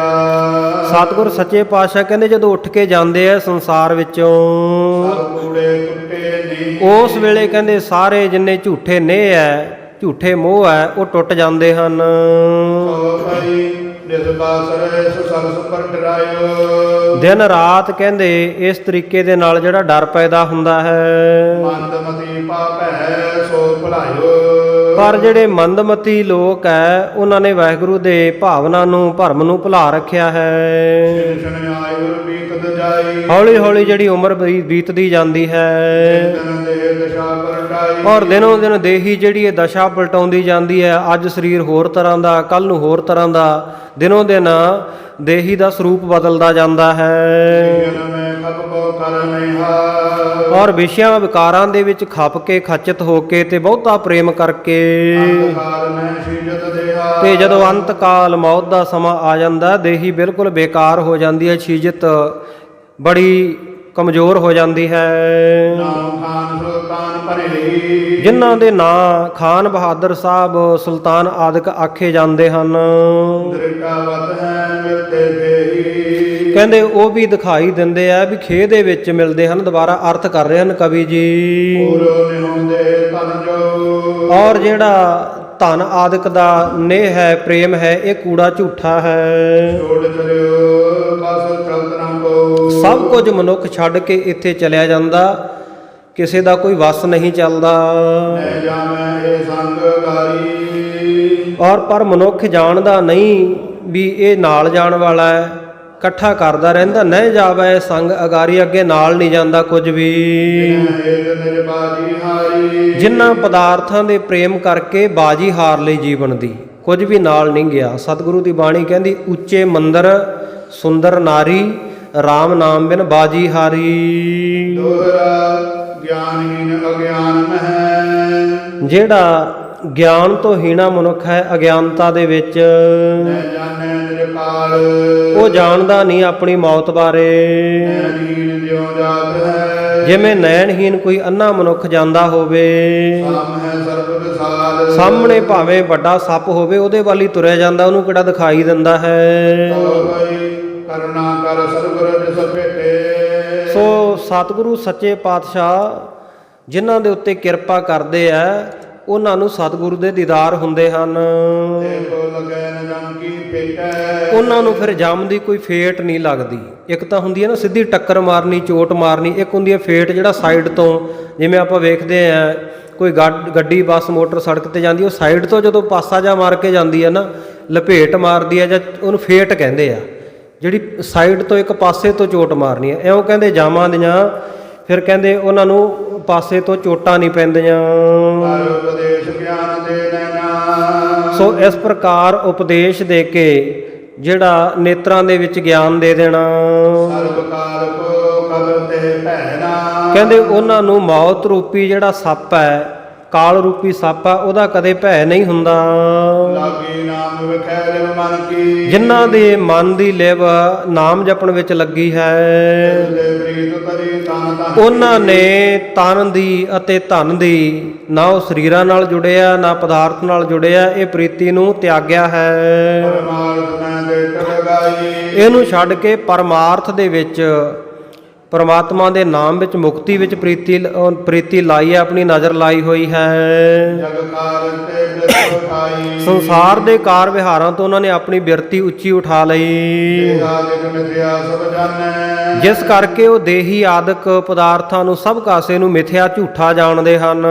ਵਿਜੈ ਬਾਸਨਾ ਮਨ ਬਿਸਰਾਨੈ। ਔਰ ਵਿਸ਼ੇ ਵਿਕਾਰਾਂ ਦੀ ਜਿਹੜੀ ਵਾਸ਼ਨਾ ਹੈ, ਇੱਛਾ ਹੈ, ਉਹਨੂੰ ਮਨ ਵਿੱਚੋਂ ਵਿਸਾਰ ਦਿੰਦੇ ਹਨ। ਨਿਜ ਸਰੂਪ ਜੋ ਭਇਓ ਭੁਲਾਵਾ। ਨਿੱਜੀ ਸਰੂਪ ਜਿਹਦਾ ਭੁਲਾਵਾ ਭੁਲੇਖਾ ਪੈ ਚੁੱਕਿਆ ਹੈ, ਜਾਣਨ ਕੋ ਚਿਤਰ ਰਚਾਵਾ। ਉਹਨੂੰ ਜਾਣਨ ਦੇ ਲਈ, ਭਾਵ ਗਿਆਨ ਦੀ ਪ੍ਰਾਪਤੀ ਦੇ ਲਈ ਉਹਨਾਂ ਦਾ ਚਿੱਤ ਲਲਚਾਉਂਦਾ ਹੈ। ਉਹਦਾ ਉਹ ਲਾਲਚ ਕਰਦੇ ਆ। ਪੈਸੇ ਜੋੜਨ ਦਾ, ਮਾਇਆ ਜੋੜਨ ਦਾ ਲਾਲਚ ਨਹੀਂ ਕਰਦੇ। ਸਗੋਂ ਧਰਮ ਗ੍ਰੰਥਾਂ ਦੇ ਵਿੱਚ ਜਿਵੇਂ ਕਿਹਾ, ਗਿਆਨ ਦੀ ਪਰਿਭਾਸ਼ਾ ਦਿੱਤੀ ਹੈ। ਗਿਆਨ ਕੀ ਹੈ? ਭੂਲ ਗਇਓ ਅਗਿਆਨ ਤੋਂ ਅਗਿਆਨ ਤੇ ਆਪਣੋ ਆਤਮ ਰੂਪ, ਤਾਂ ਹੀ ਕੋ ਫਿਰ ਜਾਣਵੋ ਗਿਆਨ ਕਹਿਤ ਕਾ ਭੂਪ। ਇਹ ਡੈਫੀਨੇਸ਼ਨ ਹੈ ਗਿਆਨ ਦੀ। ਅਗਿਆਨਤਾ ਦੇ ਕਾਰਨ ਜਿਹੜਾ ਆਪਣਾ ਸਰੂਪ ਭੁੱਲ ਗਿਆ ਮਨੁੱਖ, ਮੈਂ ਕੀ ਹਾਂ, ਕਿੱਥੋਂ ਆਇਆ, ਕਿੱਥੇ ਜਾਣਾ, ਉਹਨੂੰ ਦੁਬਾਰਾ ਜਾਣ ਲੈਣਾ, ਉਹਨੂੰ ਗਿਆਨ ਕਹਿੰਦੇ ਆ। ਸੋ ਇਸ ਪ੍ਰਕਾਰ ਜਿਨ੍ਹਾਂ ਨੇ ਸਾਧ ਸੰਗਤ ਜੀ ਇਹ ਆਪਣੇ ਨਿੱਜੀ ਸਰੂਪ ਨੂੰ, ਜਿਸ ਨੂੰ ਭੁੱਲ ਚੁੱਕੇ ਹਾਂ, ਉਹਨੂੰ ਜਾਣਨ ਦੇ ਵਿੱਚ ਮਨ ਦਾ ਲਾਲਚ ਲਾਇਆ ਹੈ। ਸਤ ਸੰਗਤ ਕੇ ਸੰਗ ਤੇ। ਔਰ ਸਤ ਸੰਗ ਕਰਨ ਕਰਕੇ ਜਿਗ ਹੋਇਓ ਅਭਿਆਸ। ਇਹ ਅਭਿਆਸ ਜਿਹੜਾ ਨਾਮ ਜਪਣ ਦਾ ਦ੍ਰਿੜ ਹੁੰਦਾ ਹੈ। ਸਤ ਸੰਗ ਤੋਂ ਬਿਨਾ ਸਾਧ ਸੰਗਤ ਜੀ ਨਾਮ ਦੀ ਜਿਹੜੀ ਹੈ ਨਾ ਜਪਣ ਦੀ, ਉਹ ਅਭਿਆਸ ਨਹੀਂ ਹੁੰਦਾ। ਉਹ ਲਿਵ ਜਿਹੜੀ ਪੱਕੀ ਨਹੀਂ ਹੁੰਦੀ। ਗਇਓ ਭੁਲਾਵਾ ਭਰਮ ਕਾ। ਔਰ ਜਿਹੜਾ ਭਰਮ ਦਾ ਭੁਲਾਵਾ ਭੁਲੇਖਾ ਹੁੰਦਾ, ਉਹ ਦੂਰ ਚਲਿਆ ਜਾਂਦਾ ਹੈ। ਸੁਖੈ ਪ੍ਰਕਾਸ਼। ਔਰ ਸਹਿਜ ਸੁੱਖ ਦੇ ਜਿਹੜੇ ਸਹਿਜ ਸੁੱਖ ਹੈ, ਉਹਦਾ ਪ੍ਰਕਾਸ਼ ਚਾਨਣਾ ਹੋ ਜਾਂਦਾ ਹੈ। ਦੇ ਦੁਖੀ ਤੇ ਦੁਖ ਨੈ ਮਾਨੈ। ਉਹਨਾਂ ਨੂੰ ਫਿਰ ਕਹਿੰਦੇ, ਜੇ ਉਹਨਾਂ ਦੀ ਦੇਹੀ ਨੂੰ ਕੋਈ ਦੁੱਖ ਵੀ ਆਉਂਦਾ ਨਾ, ਦੇਹ ਦੁਖੀ ਤੇ ਦੁੱਖ ਨੈ ਮਾਨੈ, ਉਹ ਦੁੱਖ ਨਹੀਂ ਮੰਨਦੇ। ਸੁਖ ਨੈ ਜਾਣੈ। ਜਾਂ ਉਹਨਾਂ ਦੀ ਦੇਹੀ ਨੂੰ ਕੋਈ ਦੁੱਖ ਵੀ ਦੇਵੇ ਤਾਂ ਵੀ ਉਹ ਦੁੱਖ ਨਹੀਂ ਮੰਨਦੇ। ਚਾਹੇ ਉਹਨਾਂ ਦਾ ਕੋਈ ਖੋਪੜ ਲਾਹੀ ਜਾਵੇ, ਚਾਹੇ ਉਹਨਾਂ ਦਾ ਬੰਦ ਕੱਟਿਆ ਜਾਵੇ, ਤਤੀਆਂ ਤਵੀਆਂ ਤੇ ਬਿਠਾਵੇ। ਜਿਨ੍ਹਾਂ ਨੂੰ ਗਿਆਨ ਦੀ ਪ੍ਰਾਪਤੀ ਹੋ ਗਈ, ਆਪਣੇ ਨਿਜ ਸਰੂਪ ਦਾ ਜਿਨ੍ਹਾਂ ਨੂੰ ਗਿਆਨ ਹੋ ਗਿਆ, ਗਿਆਤ ਹੋ ਗਈ, ਉਹਨਾਂ ਨੂੰ ਕੋਈ ਦੁਖੀ ਵੀ ਕਰਦਾ, ਸਾਧ ਸੰਗਤ ਜੀ ਉਹਨਾਂ ਨੂੰ ਫਿਰ ਕਿਸੇ ਪ੍ਰਕਾਰ ਦਾ ਦੁੱਖ ਨਹੀਂ, ਉਹ ਦੁੱਖ ਨਹੀਂ ਮਨਾਉਂਦੇ। ਅਨਕ ਬਿਲਾਸਨ ਸੁਖ ਨੈ ਜਾਣੈ।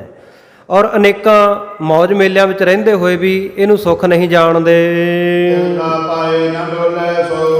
ਹਮੇਸ਼ਾ ਵਾਸਤੇ ਥਿਰਤਾ ਪਾ ਲੈਂਦੇ ਆ, ਟਿਕਾ ਪਾ ਲੈਂਦੇ ਆ, ਅਡੋਲਤਾ ਪਾ ਲੈਂਦੇ ਆ, ਕਦੇ ਡੋਲਦੇ ਨਹੀਂ ਉਹ। ਰਹੇ ਏਕ ਰਸ ਦਵੈ ਤੈਂ ਔਰ ਇੱਕ ਰਸ ਨਿਰੰਤਰ ਰਹਿੰਦੇ ਆ, ਦਵੈਤ ਖੋ ਦਿੰਦੇ ਆ, ਦਵੈਸ਼ ਉਹਨਾਂ ਦੇ ਮਨ ਵਿੱਚੋਂ ਚਲੇ ਜਾਂਦੀ ਹੈ। ਜਨਮ ਮਰਨ ਤਿਨ ਤੇ ਛੁਟ ਗਏ। ਜਨਮ ਮਰਨ ਉਹਨਾਂ ਦਾ ਛੁੱਟ ਜਾਂਦਾ ਹੈ। ਅਰਹਤ ਪਾਏ ਮੁਕਤ ਸੋ ਭਏ। ਵਾਹਿਗੁਰੂ ਪ੍ਰਮਾਤਮਾ ਦੇ ਚਰਨਾਂ ਨੂੰ ਪ੍ਰਾਪਤ ਕਰ ਲੈਂਦੇ ਆ, ਉਹ ਮੁਕਤ ਹੋ ਜਾਂਦੇ ਹਨ। ਅਸਵਿਦ ਪਾਂਦਾ ਹਿਰਦੈ ਕਰੀਜੈ। ਇਸ ਪ੍ਰਕਾਰ ਕਰਕੇ ਪਾਂਧਾ ਜੀ ਇਹਨਾਂ ਬਚਨਾਂ ਨੂੰ ਹਿਰਦੇ ਵਿੱਚ ਧਾਰਨ ਕਰੀਏ ਅਭਿਮਾਨ ਨਾ ਮੂਲ ਕਰੀਜੈ। ਔਰ ਆਪਣੀ ਦੇਹੀ ਦਾ ਅਭਿਮਾਨ, ਦੇਹੰਗਤਾ ਜਿਹੜੀ ਇਹ ਉੱਕਾ ਹੀ ਨਾ ਕਰੀਏ। ਹਰਿ ਸਿਮਰਨ ਕਰ ਆਪਾ ਹਰੀਏ। ਹਰੀ ਵਾਹਿਗੁਰੂ ਪਰਮੇਸ਼ਰ ਦਾ ਸਿਮਰਨ ਕਰ ਕਰਕੇ ਆਪਾ ਹਰੀਏ, ਆਪਣਾ ਆਪਾ ਗਵਾ ਲਈਏ। ਅਰਗਨ ਅੰਤ ਦ੍ਰਿੜ ਨੈ ਧਰੀਏ। ਔਰ ਪ੍ਰਮਾਤਮਾ ਤੋਂ ਬਿਨਾ ਕੋਈ ਹੋਰ ਦੂਜਾ ਨਜ਼ਰ ਵਿੱਚ ਨਾ ਲਿਆਈਏ ਵੀ ਸਾਨੂੰ ਮੁਕਤੀ ਦੇਣ ਵਾਲਾ ਹੈ। ਦੁਰਲਭ ਨਰ ਤਨ ਕਰੋ ਸੁਕਾਰਥ। ਇਸ ਪ੍ਰਕਾਰ ਜਿਹੜੀ ਇਹ ਮਨੁੱਖਾ ਦੇਹੀ ਹੈ ਨਾ, ਮਨੁੱਖਾ ਜਨਮ ਬੜਾ ਦੁਰਲਭ ਹੈ। ਦੁਰਲਭ ਦੋ ਸ਼ਬਦਾਂ ਦਾ ਸੁਮੇਲ ਹੈ, ਸੰਧੀ ਛੇਦ ਕਰੀਏ ਤਾਂ ਇਹਦਾ ਅਰਥ ਸਪਸ਼ਟ ਹੋ ਜਾਂਦਾ, ਦੁਰ ਤੇ ਲੱਭ, ਦੁਰ ਪਲੱਸ ਲੱਭ। ਪੰਜਾਬੀ ਦੇ ਵਿੱਚ ਜਦੋਂ ਸਾਧ ਸੰਗਤ ਜੀ ਆਪਾਂ ਇਹ ਦੁਰ ਸ਼ਬਦ ਕਿਸੇ ਸ਼ਬਦ ਦਾ ਅਗੇਤਰ ਲਾ ਦਈਏ ਨਾ, ਤੇ ਜਿਹੜਾ ਪਿਛਲਾ ਸ਼ਬਦ ਹੁੰਦਾ ਉਹਦਾ ਆਪੋਜ਼ਿਟ ਬਣ ਜਾਂਦਾ, ਉਹਦਾ ਵਿਰੋਧਾ ਭਾਵ ਵਾਲਾ ਸ਼ਬਦ ਬਣ ਜਾਂਦਾ। ਦੁਰ ਕਹੀਏ ਔਖਾ ਕਠਨ, ਤੇ ਲੱਭ ਕਹੀਏ ਪ੍ਰਾਪਤੀ। ਉਹ ਮਨੁੱਖਾ ਜਨਮ ਜਿਹਦੀ ਪ੍ਰਾਪਤੀ ਬੜੀ ਔਖੀ ਹੁੰਦੀ ਹੈ, ਇਸ ਕਰਕੇ ਇਹਨੂੰ ਦੁਰਲੱਭ ਕਿਹਾ ਜਾਂਦਾ। ਸਤਿਗੁਰੂ ਸੱਚੇ ਪਾਤਸ਼ਾਹ ਕਹਿੰਦੇ ਇਹ ਮਨੁੱਖਾ ਜਨਮ ਦੁਰਲੱਭ ਹੈ। ਭੁਲ ਨਾ ਜਨਮ ਪਾਵੈ ਪਰਮਾਰਥ। ਇਸ ਕਰਕੇ ਇਹਨੂੰ ਸਫਲਾ ਕਰ ਲਈਏ, ਕਿਉਂਕਿ ਵਾਰ-ਵਾਰ ਇਹ ਜਨਮ ਮਿਲਦਾ ਨਹੀਂ ਤੇ ਪਰਮਾਰਥ ਜਿਹੜਾ ਉਹ ਪ੍ਰਾਪਤ ਨਹੀਂ ਹੋ ਸਕਦਾ। ਜੇ ਇਹਨੂੰ ਸਕਾਰਥ ਕਰ ਲਈਏ, ਸਫਲਾ ਕਰ ਲਈਏ, ਤੇ ਫਿਰ ਕਹਿੰਦੇ ਦੁਬਾਰਾ ਜਨਮ ਮਰਨ ਵਿੱਚ ਨਹੀਂ ਆਉਣਾ ਪੈਂਦਾ, ਮੁਕਤੀ ਨੂੰ ਪ੍ਰਾਪਤ ਕਰ ਲਈਦਾ ਹੈ। ਸੁਣ ਪਾਂਦਾ ਪਾਇਨ ਪਰਾ। ਜਦੋਂ ਸਤਿਗੁਰੂ ਸਾਹਿਬ ਜੀ ਦੇ ਆ ਬਚਨ ਸੁਣੇ, ਪਾਂਧਾ ਜਿਹੜਾ ਸਤਿਗੁਰੂ ਸੱਚੇ ਪਾਤਸ਼ਾਹ ਜੀ ਨੂੰ ਪੜ੍ਹਾਉਂਦਾ ਸੀ, ਉਹ ਆਪ ਪੜ੍ਹ ਗਿਆ ਸਤਿਗੁਰੂ ਤੋਂ। ਸਤਿਗੁਰੂ ਨੂੰ ਜਿਹੜਾ ਝਿੜਕਦਾ ਸੀ ਕਿ ਮੈਂ ਮੇਰੇ ਤੋਂ ਸੁੱਟੀਆਂ ਨਾ ਖਾ ਲਿਓ, ਤੁਸੀਂ ਪੜ੍ਹਦੇ ਨਹੀਂ, ਉਹ ਸਤਿਗੁਰੂ ਜੀ ਦੇ ਚਰਨਾਂ ਤੇ ਢਹਿ ਪਿਆ। ਆਮ ਸੁਬੰਧ ਮਤ ਮੰਦ। ਕਹਿਣ ਲੱਗਾ, ਮਹਾਰਾਜ ਮੈਂ ਭੈੜੀ ਮੱਤ ਵਾਲਾ, ਮੰਦੀ ਮੱਤ ਵਾਲਾ, ਮੈਂ ਤਾਂ ਇਹਨਾਂ ਬੰਦਰਾਂ ਦੇ ਵਿੱਚ ਪਿਆ ਹੋਇਆ ਹਾਂ। ਲਖੀ ਨਾ ਤੋਬ ਗਤ ਜਾਵਹੀ। ਤੁਹਾਡੀ ਗਤੀ, ਤੁਹਾਡੀ ਦਸ਼ਾ ਜਾਣੀ ਨਹੀਂ ਜਾਂਦੀ। ਅਵਤਾਰ ਮੁਕੰਦ। ਮੈਂ ਜਾਣ ਲਿਆ ਕਿ ਆਪ ਜੀ ਪਰਮਾਤਮਾ ਦੇ, ਪਰਮੇਸ਼ਰ ਦੇ, ਮੁਕਤੀ ਦਾਤੇ ਦੇ ਹੀ ਅਵਤਾਰ ਹੋ। ਕਉ ਪਈ ਬਦਨ ਗਿਰਾ ਤਬ ਜਿਉ ਕਰ ਪਾਰਾ। ਜਦੋਂ ਸਾਧ ਸੰਗਤ ਜੀ ਇਹਨੇ ਸਤਿਗੁਰ ਦੇ ਚਰਨਾਂ ਦੇ ਢਹਿ ਕੇ ਪਿਆ, ਨਾਲ ਹੀ ਬਚਨ ਕਰਦਾ, ਕਹਿੰਦਾ ਮਹਾਰਾਜ ਤੁਹਾਡੇ ਮੁਖਾਰਬਿੰਦ ਤੋਂ ਜਿਹੜੀ ਬਾਣੀ, ਜਿਹੜੇ ਸ਼ਬਦ ਨਿਕਲੇ ਆ ਨਾ, ਜਿਉਂ ਕਰਵਾਰਾ, ਇਹ ਤਲਵਾਰ ਦੀ ਤਰ੍ਹਾਂ ਹਨ। ਗਿਆਨ ਸਾਨ ਪਰ ਤੇ ਕਰ ਤਾਰਾ। ਔਰ ਗਿਆਨ ਦੀ ਸਾਨ ਨਾਲ ਇਹਨਾਂ ਨੂੰ ਤੁਸੀਂ ਤਿੱਖੇ ਕੀਤਾ ਹੋਇਆ ਹੈ। ਮੁਝ ਕੇ ਸੰਗ ਜੜੀ ਸੋ। ਤੇ ਭਗਤੀ ਰੂਪੀ ਮੁੱਠੇ ਦੇ ਨਾਲ ਜੜਤ ਹੈ ਤੁਹਾਡੇ ਇਹ ਬਚਨਾ ਰੂਪੀ ਤਲਵਾਰ। ਬੈਰਾਗ ਆਕਾਰ ਘਟੀ ਸੋ। ਔਰ ਜਿਹੜਾ ਤਰ ਤੀਬਰ ਤਰਤਮ ਬੈਰਾਗ ਆ ਨਾ, ਉੱਤਮ ਕਿਸਮ ਦਾ ਬੈਰਾਗ ਆ, ਉਹਦੇ ਆਕਾਰ ਦੀ ਘੜੀ ਹੋਈ ਹੈ। ਸੋ ਸੂਰਾ ਇਸ ਸਨਮੁਖਤਾ ਮੈਂ। ਕਹਿੰਦੇ ਜਿਹੜਾ ਵੀ ਕੋਈ ਸੂਰਮਾ ਇਹਦੇ ਸਾਹਮਣੇ ਆ ਕੇ ਡਟੇਗਾ, ਅੰਗ ਗਿਆਨ ਤਾਏ ਕੱਢ ਜਾਏ। ਕਹਿੰਦੇ ਉਹਦਾ ਅਗਿਆਨਤਾ ਰੂਪੀ ਅੰਗ ਕੱਟਿਆ ਜਾਵੇਗਾ ਤੁਹਾਡੇ ਬਚਨਾ ਰੂਪੀ ਤਲਵਾਰ ਨਾਲ। ਜਿਸ ਰੂਪ ਕੀ ਲਗਤਾ ਹੋਈ। ਉਹਨੂੰ ਆਪਣੇ ਸਰੂਪ ਦੀ ਲਗਤਾ ਸੋਝੀ ਹੋ ਜਾਵੇਗੀ। ਤੇ ਪਲ ਮਿਲਿਓ ਸੁਰਗ ਸੁਖ ਸੋਈ। ਉਹ ਸੂਰਮੇ ਨੂੰ ਫਿਰ ਸਵਰਗਾਂ ਵਰਗਾ ਜਿਹੜਾ ਸੁੱਖ ਆ ਮਿਲ ਜਾਵੇਗਾ। ਵਿਸ਼ੇ ਬਸੇ ਕਾ ਤੁਰ ਡਰ ਪਾਹੀ। ਪਰ ਜਿਹੜੇ ਵਿਸ਼ੇ ਵਿਕਾਰਾਂ ਵਿੱਚ ਫਸੇ ਹੋਏ ਕਾਇਰ ਲੋਕ, ਡਰਪੋਕ ਹਨ, ਉਹ ਡਰਦੇ ਰਹਿਣਗੇ। ਬੇਮੁਖ ਭਏ ਨਾ ਧੀਰ ਧਰਾਈ। ਉਹ ਤੁਹਾਡੇ ਕੋਲ ਬਚਨ ਸੁਣਨ ਨਹੀਂ ਆਉਣਗੇ, ਬੇਮੁਖ ਹੋ ਕੇ ਉਹ ਧੀਰਜ ਨਹੀਂ ਧਰਨਗੇ, ਹੌਸਲਾ ਨਹੀਂ ਧਾਰਨਗੇ। ਭਇਓ ਲੋਕ ਪਰਲੋਕ ਵਿਗਾਰਾ। ਫਿਰ ਉਹ ਤਾਂ ਇਸ ਲੋਕ ਤੋਂ ਪਰਲੋਕ ਜਿਹੜਾ ਆਪਣੇ ਜਨਮ ਨੂੰ ਵਿਗਾੜ ਕੇ ਜਾਣਗੇ। ਕਰਨ ਤਨ ਮਾਨਵ ਪਿਛ ਭਗਤਾਰਾ।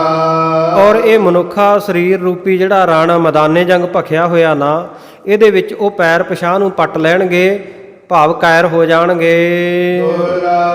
ਅਗ ਸਮਾਗ ਕਰਨਾ ਕਰੀ। ਸਤਿਗੁਰ ਸੱਚੇ ਪਾਤਸ਼ਾਹ ਨੇ ਜਦੋਂ ਇਹ ਬੇਨਤੀਆਂ ਗੋਪਾਲ ਪਾਂਧੇ ਦੀਆਂ ਸੁਣੀਆਂ, ਤੇ ਅਚਨਚੇਤ ਸਤਿਗੁਰੂ ਸੱਚੇ ਪਾਤਸ਼ਾਹ ਜੀ ਨੇ ਉਹਦੇ ਵੱਲ ਕਿਰਪਾ ਦ੍ਰਿਸ਼ਟੀ ਕੀਤੀ। ਇਹਨੂੰ ਦੀਨ ਦੇਖ ਕੇ, ਗਰੀਬੜਾ ਨਿਮਾਣਾ ਨਿਤਾਣਾ ਦੇਖ ਕੇ ਮੁਕਤੀ ਦਾ ਦਾਨ ਬਖਸ਼ਿਆ। ਮਨ ਭਜਨ ਕੀ। ਇਹਦੇ ਮਨ ਦੇ ਵਿੱਚ ਪ੍ਰਮਾਤਮਾ ਦੇ ਭਜਨ ਦੀ ਸਿਮਰਨ ਦੀ ਲੇਵ ਲੱਗ ਗਈ। ਸੁਨੇ ਬੈਨ ਜਬ ਕਾਨ ਜਦੋਂ ਸਤਿਗੁਰੂ ਜੀ ਦੇ ਬਚਨ ਇਹਨੇ ਆਪਣੇ ਕੰਨੀ ਸੁਣੇ, ਕਉ ਪਈ ਤਬ ਕਬੋਲ ਕਰ ਬੋਲ ਅਮੋਲੇ। ਕਹਿਣ ਲੱਗਾ ਮਹਾਰਾਜ ਤੁਹਾਡੇ ਜਿਹੜੇ ਬਚਨ ਹੈ, ਤੁਹਾਡੀਆਂ ਗੱਲਾਂ ਦੇ ਵਿੱਚੋਂ, ਤੁਹਾਡੇ ਸੁੰਦਰ ਮੁਖਾਰਬਿੰਦ ਦੇ ਵਿੱਚੋਂ ਜਿਹੜੇ ਨਿਕਲੇ ਹੋਏ ਬਚਨ ਇਹ ਅਮੁੱਲ ਹੈ, ਇਹਨਾਂ ਦਾ ਮੁੱਲ ਨਹੀਂ ਕੋਈ, ਇਹ ਮੁੱਲ ਤੋਂ ਰਹਿਤ ਹਨ। ਜਿਉ ਕਾਲੀ ਗੁਣ ਕੁਲਫੈ ਖੋਲੇ। ਇਹ ਬਚਨ ਐਸੇ ਹੈ ਜਿਵੇਂ ਚਾਬੀ ਦੇ ਨਾਲ ਜਿੰਦਾ ਖੋਲੀਦਾ ਹੁੰਦਾ, ਇਸੇ ਤਰ੍ਹਾਂ ਮਹਾਰਾਜ ਸੱਚੇ ਪਾਤਸ਼ਾਹ ਤੁਹਾਡੀ ਬਾਣੀ ਦੇ ਨਾਲ ਗੁਣਾ ਰੂਪੀ ਜਿੰਦਰਾ ਖੁੱਲਦਾ ਹੈ। ਵਾਗ ਅਨੋਚਿਤ ਮੈਂ ਜੋ ਬਖਾਨੇ। ਤੇ ਮਹਾਰਾਜ ਸੱਚੇ ਪਾਤਸ਼ਾਹ ਅਨੁਚਿਤ ਜਿਹੜੇ ਮੈਨੂੰ ਬੋਲਣੇ ਯੋਗ ਨਹੀਂ ਸੀ ਤੁਹਾਡੇ ਪ੍ਰਤੀ, ਮੈਂ ਜਿਹੜੇ ਪਹਿਲਾਂ ਬੋਲੇ ਆ, ਮੈਂ ਤੁਹਾਨੂੰ ਕਿਹਾ ਤੁਸੀਂ ਮੇਰੇ ਤੋਂ ਸੋਟੀਆਂ ਨਾ ਖਾ ਲਿਓ। क्षमा करो अब श्री प्रभ जाने। ਮਹਾਰਾਜ ਉਹ ਮੇਰੀ ਗਲਤੀ ਜਾਣ ਕੇ ਮੈਨੂੰ ਖਿਮਾ ਕਰ ਦਿਓ, ਮੈਨੂੰ ਮਾਫ ਕਰ ਦਿਓ। ਅਬ ਸ਼੍ਰੀ ਪ੍ਰਭ ਜਾਣੇ, ਹੁਣ ਮੈਂ ਤੁਹਾਨੂੰ ਜਾਣ ਲਿਆ, ਤੁਸੀਂ ਪਰਮੇਸ਼ਰ ਹੋ। हस कह वार वार पद बंदन। ਇਉਂ ਕਹਿ ਕੇ ਸਤਿਗੁਰੂ ਜੀ ਦੇ ਚਰਨਾਂ ਦੇ ਉੱਤੇ ਵਾਰ-ਵਾਰ ਬੰਦਨ ਨਮਸਕਾਰ ਕੀਤੀ। कोई दर्शन त्रै ताप निकंदन। ਮਹਾਰਾਜ ਤੁਹਾਡੇ ਦਰਸ਼ਨ ਕਰਨ ਦੇ ਨਾਲ ਤ੍ਰੈ ਤਾਪ, ਤਿੰਨੇ ਪ੍ਰਕਾਰ ਦੇ ਜਿਹੜੇ ਤਾਪ ਨਿਕੰਦਨ ਖਤਮ ਹੋ ਜਾਂਦੇ ਆ। ਆਦਿ ਵਿਆਧੀ ਉਪਾਧੀ, ਮਨ ਦੇ ਸਰੀਰ ਦੇ ਤੇ ਅਚਨਚੇਤ ਆਪ ਪੈਣੀ ਕੋਈ ਵਿਪਤਾ, ਕੋਈ ਐਕਸੀਡੈਂਟ ਹੋ ਜਾਣਾ, ਕੋਈ ਗ੍ਰਹਿ ਚਾਲਾਂ ਦੇ ਨਾਲ ਕੋਈ ਦੁੱਖ ਆਉਣਾ, ਕੋਈ ਅਚਨਚੇਤ ਕਿਸੇ ਨੇ ਹਮਲਾ ਕਰ ਦੇਣਾ, ਇਸ ਤਰ੍ਹਾਂ ਦੇ ਜਿਹੜੇ ਆਦਿ ਵਿਆਧੀ ਉਪਾਧੀ, ਇਹਨਾਂ ਨੂੰ ਤਿੰਨੇ ਪ੍ਰਕਾਰ ਦੇ ਤਾਪ ਕਹਿੰਦੇ ਆ। ਕਹਿੰਦੇ ਇਹ ਤਿੰਨੇ ਪ੍ਰਕਾਰ ਦੇ ਤਾਪ ਹੀ ਆਪ ਜੀ ਦਾ ਨਾਮ ਜਪ ਕੇ, ਆਪ ਜੀ ਦੇ ਚਰਨਾਂ ਨਾਲ ਜੁੜ ਕੇ ਦੂਰ ਹੋ ਜਾਂਦੇ ਹਨ ਦਰਸ਼ਨ ਕਰਕੇ। नाम धरायो कालू नंदन। ਕਾਲੂ ਦੇ ਨੰਦਨ, ਕਾਲੂ ਜੀ ਦੇ ਪੁੱਤਰ ਤਾਂ ਤੁਸੀਂ ਸੰਸਾਰ ਵਿੱਚ ਐਵੇਂ ਹੀ ਨਾਂ ਰਖਾਇਆ ਹੋਇਆ ਹੈ। नर नारण कल के मत मंदन। ਆਪ ਜੀ ਤਾਂ ਕਲਯੁਗ ਦੇ ਵਿੱਚ ਜਿਹੜੇ ਮੰਦੀ ਮੱਤ ਵਾਲੇ ਲੋਕ ਆ ਨਾ, ਉਹਨਾਂ ਨੂੰ ਤਾਰਨ ਵਾਲੇ ਆਏ ਹੋ। बार पयो तूषणी पांदा। ਫਿਰ ਇਹ ਪਾਂਧਾ ਸਤਿਗੁਰੂ ਜੀ ਦੇ ਬਚਨ ਸੁਣ ਕੇ ਚੁੱਪਚਾਪ ਹੋ ਗਿਆ। और लग कर सुगागत गादा। ਹਿਰਦੇ ਵਿੱਚ ਜਾਣ ਲਿਆ ਇਹਨੇ ਸੁੱਖ, ਜਿਹੜਾ ਅਕਥ ਤੇ ਅਗਾਧਾ, ਜਿਹੜਾ ਕਿਹਾ ਨਹੀਂ ਜਾ ਸਕਦਾ, ਕਥਨ ਨਹੀਂ ਕੀਤਾ ਜਾ ਸਕਦਾ, ਜਿਹਦਾ ਕੋਈ ਆਦ ਅੰਤ ਨਹੀਂ ਹੈ। आनंद मुकुंग मिठाई। ਜਿਵੇਂ ਸਾਧ ਸੰਗਤ ਕੋਈ ਗੂੰਗਾ ਮਨੁੱਖ ਮਠਿਆਈ ਖਾ ਲਵੇ, ਉਹਦਾ ਉਹ ਰਸ ਨਹੀਂ ਦੱਸ ਸਕਦਾ ਨਾ ਵੀ ਕਿੰਨੀ ਕੁ ਮਿੱਠੀ ਆ, ਬੋਲ ਕੇ ਤਾਂ ਨਹੀਂ ਦੱਸ ਸਕਦਾ। ਜੇ ਬੋਲਿਆ ਤਾਂ ਫਿਰ ਗੂੰਗਾ ਨਹੀਂ। ਗੂੰਗਾ ਜਿਹੜਾ ਉਹ ਸਵਾਦ ਦਾ ਅਨੁਭਵ ਕਰਦਾ ਮਠਿਆਈ ਖਾ ਕੇ। तत बेचन की पदवी पाई। ਇਸ ਤਰ੍ਹਾਂ ਇਹ ਪਾਂਧੇ ਨੂੰ, ਗੋਪਾਲ ਪਾਂਧੇ ਨੂੰ ਵੀ ਵਾਹਿਗੁਰੂ ਦੇ ਨਾਮ ਦਾ ਆਨੰਦ ਸਤਿਗੁਰੂ ਸੱਚੇ ਪਾਤਸ਼ਾਹ ਦੇ ਬਚਨ ਸੁਣ ਕੇ ਇੰਨਾ ਆਇਆ, ਇੰਨੀ ਲਿਵ ਜੁੜ ਗਈ। ਤਤ ਵੇਤਨ ਕੀ ਪਦਵੀ ਪਾਈ, ਇਹਨੇ ਤਤ ਵੇਤੇ ਮਹਾਪੁਰਸ਼ਾਂ ਵਾਲੀ ਪਦਵੀ ਪ੍ਰਾਪਤ ਕਰ ਲਈ ਸਤਿਗੁਰੂ ਸਾਹਿਬ ਜੀ ਦੇ ਬਚਨ ਸੁਣ ਕੇ। ਸੋ ਇਸ ਪ੍ਰਕਾਰ ਸਤਿਗੁਰੂ ਸੱਚੇ ਪਾਤਸ਼ਾਹ ਜੀ ਨੇ ਇਹ ਜਿਹੜਾ ਸਾਰਾ ਸ਼ਬਦ ਉਚਾਰਨ ਕੀਤਾ, ਜਾਲ ਮੋਹ ਘਸਮਸ ਕਰ ਮਤ ਕਾਗਦ ਕਰਸਾਰ, ਜਿਸ ਪੰਧ ਦੇ ਕੋਲ ਸਤਿਗੁਰੂ ਜੀ ਨੂੰ ਪੜ੍ਹਨੇ ਪਾਇਆ ਸੀ, ਸਤਿਗੁਰੂ ਸੱਚੇ ਪਾਤਸ਼ਾਹ ਨੇ ਉਹਨੂੰ ਹੀ ਪੜ੍ਹਾ ਦਿੱਤਾ।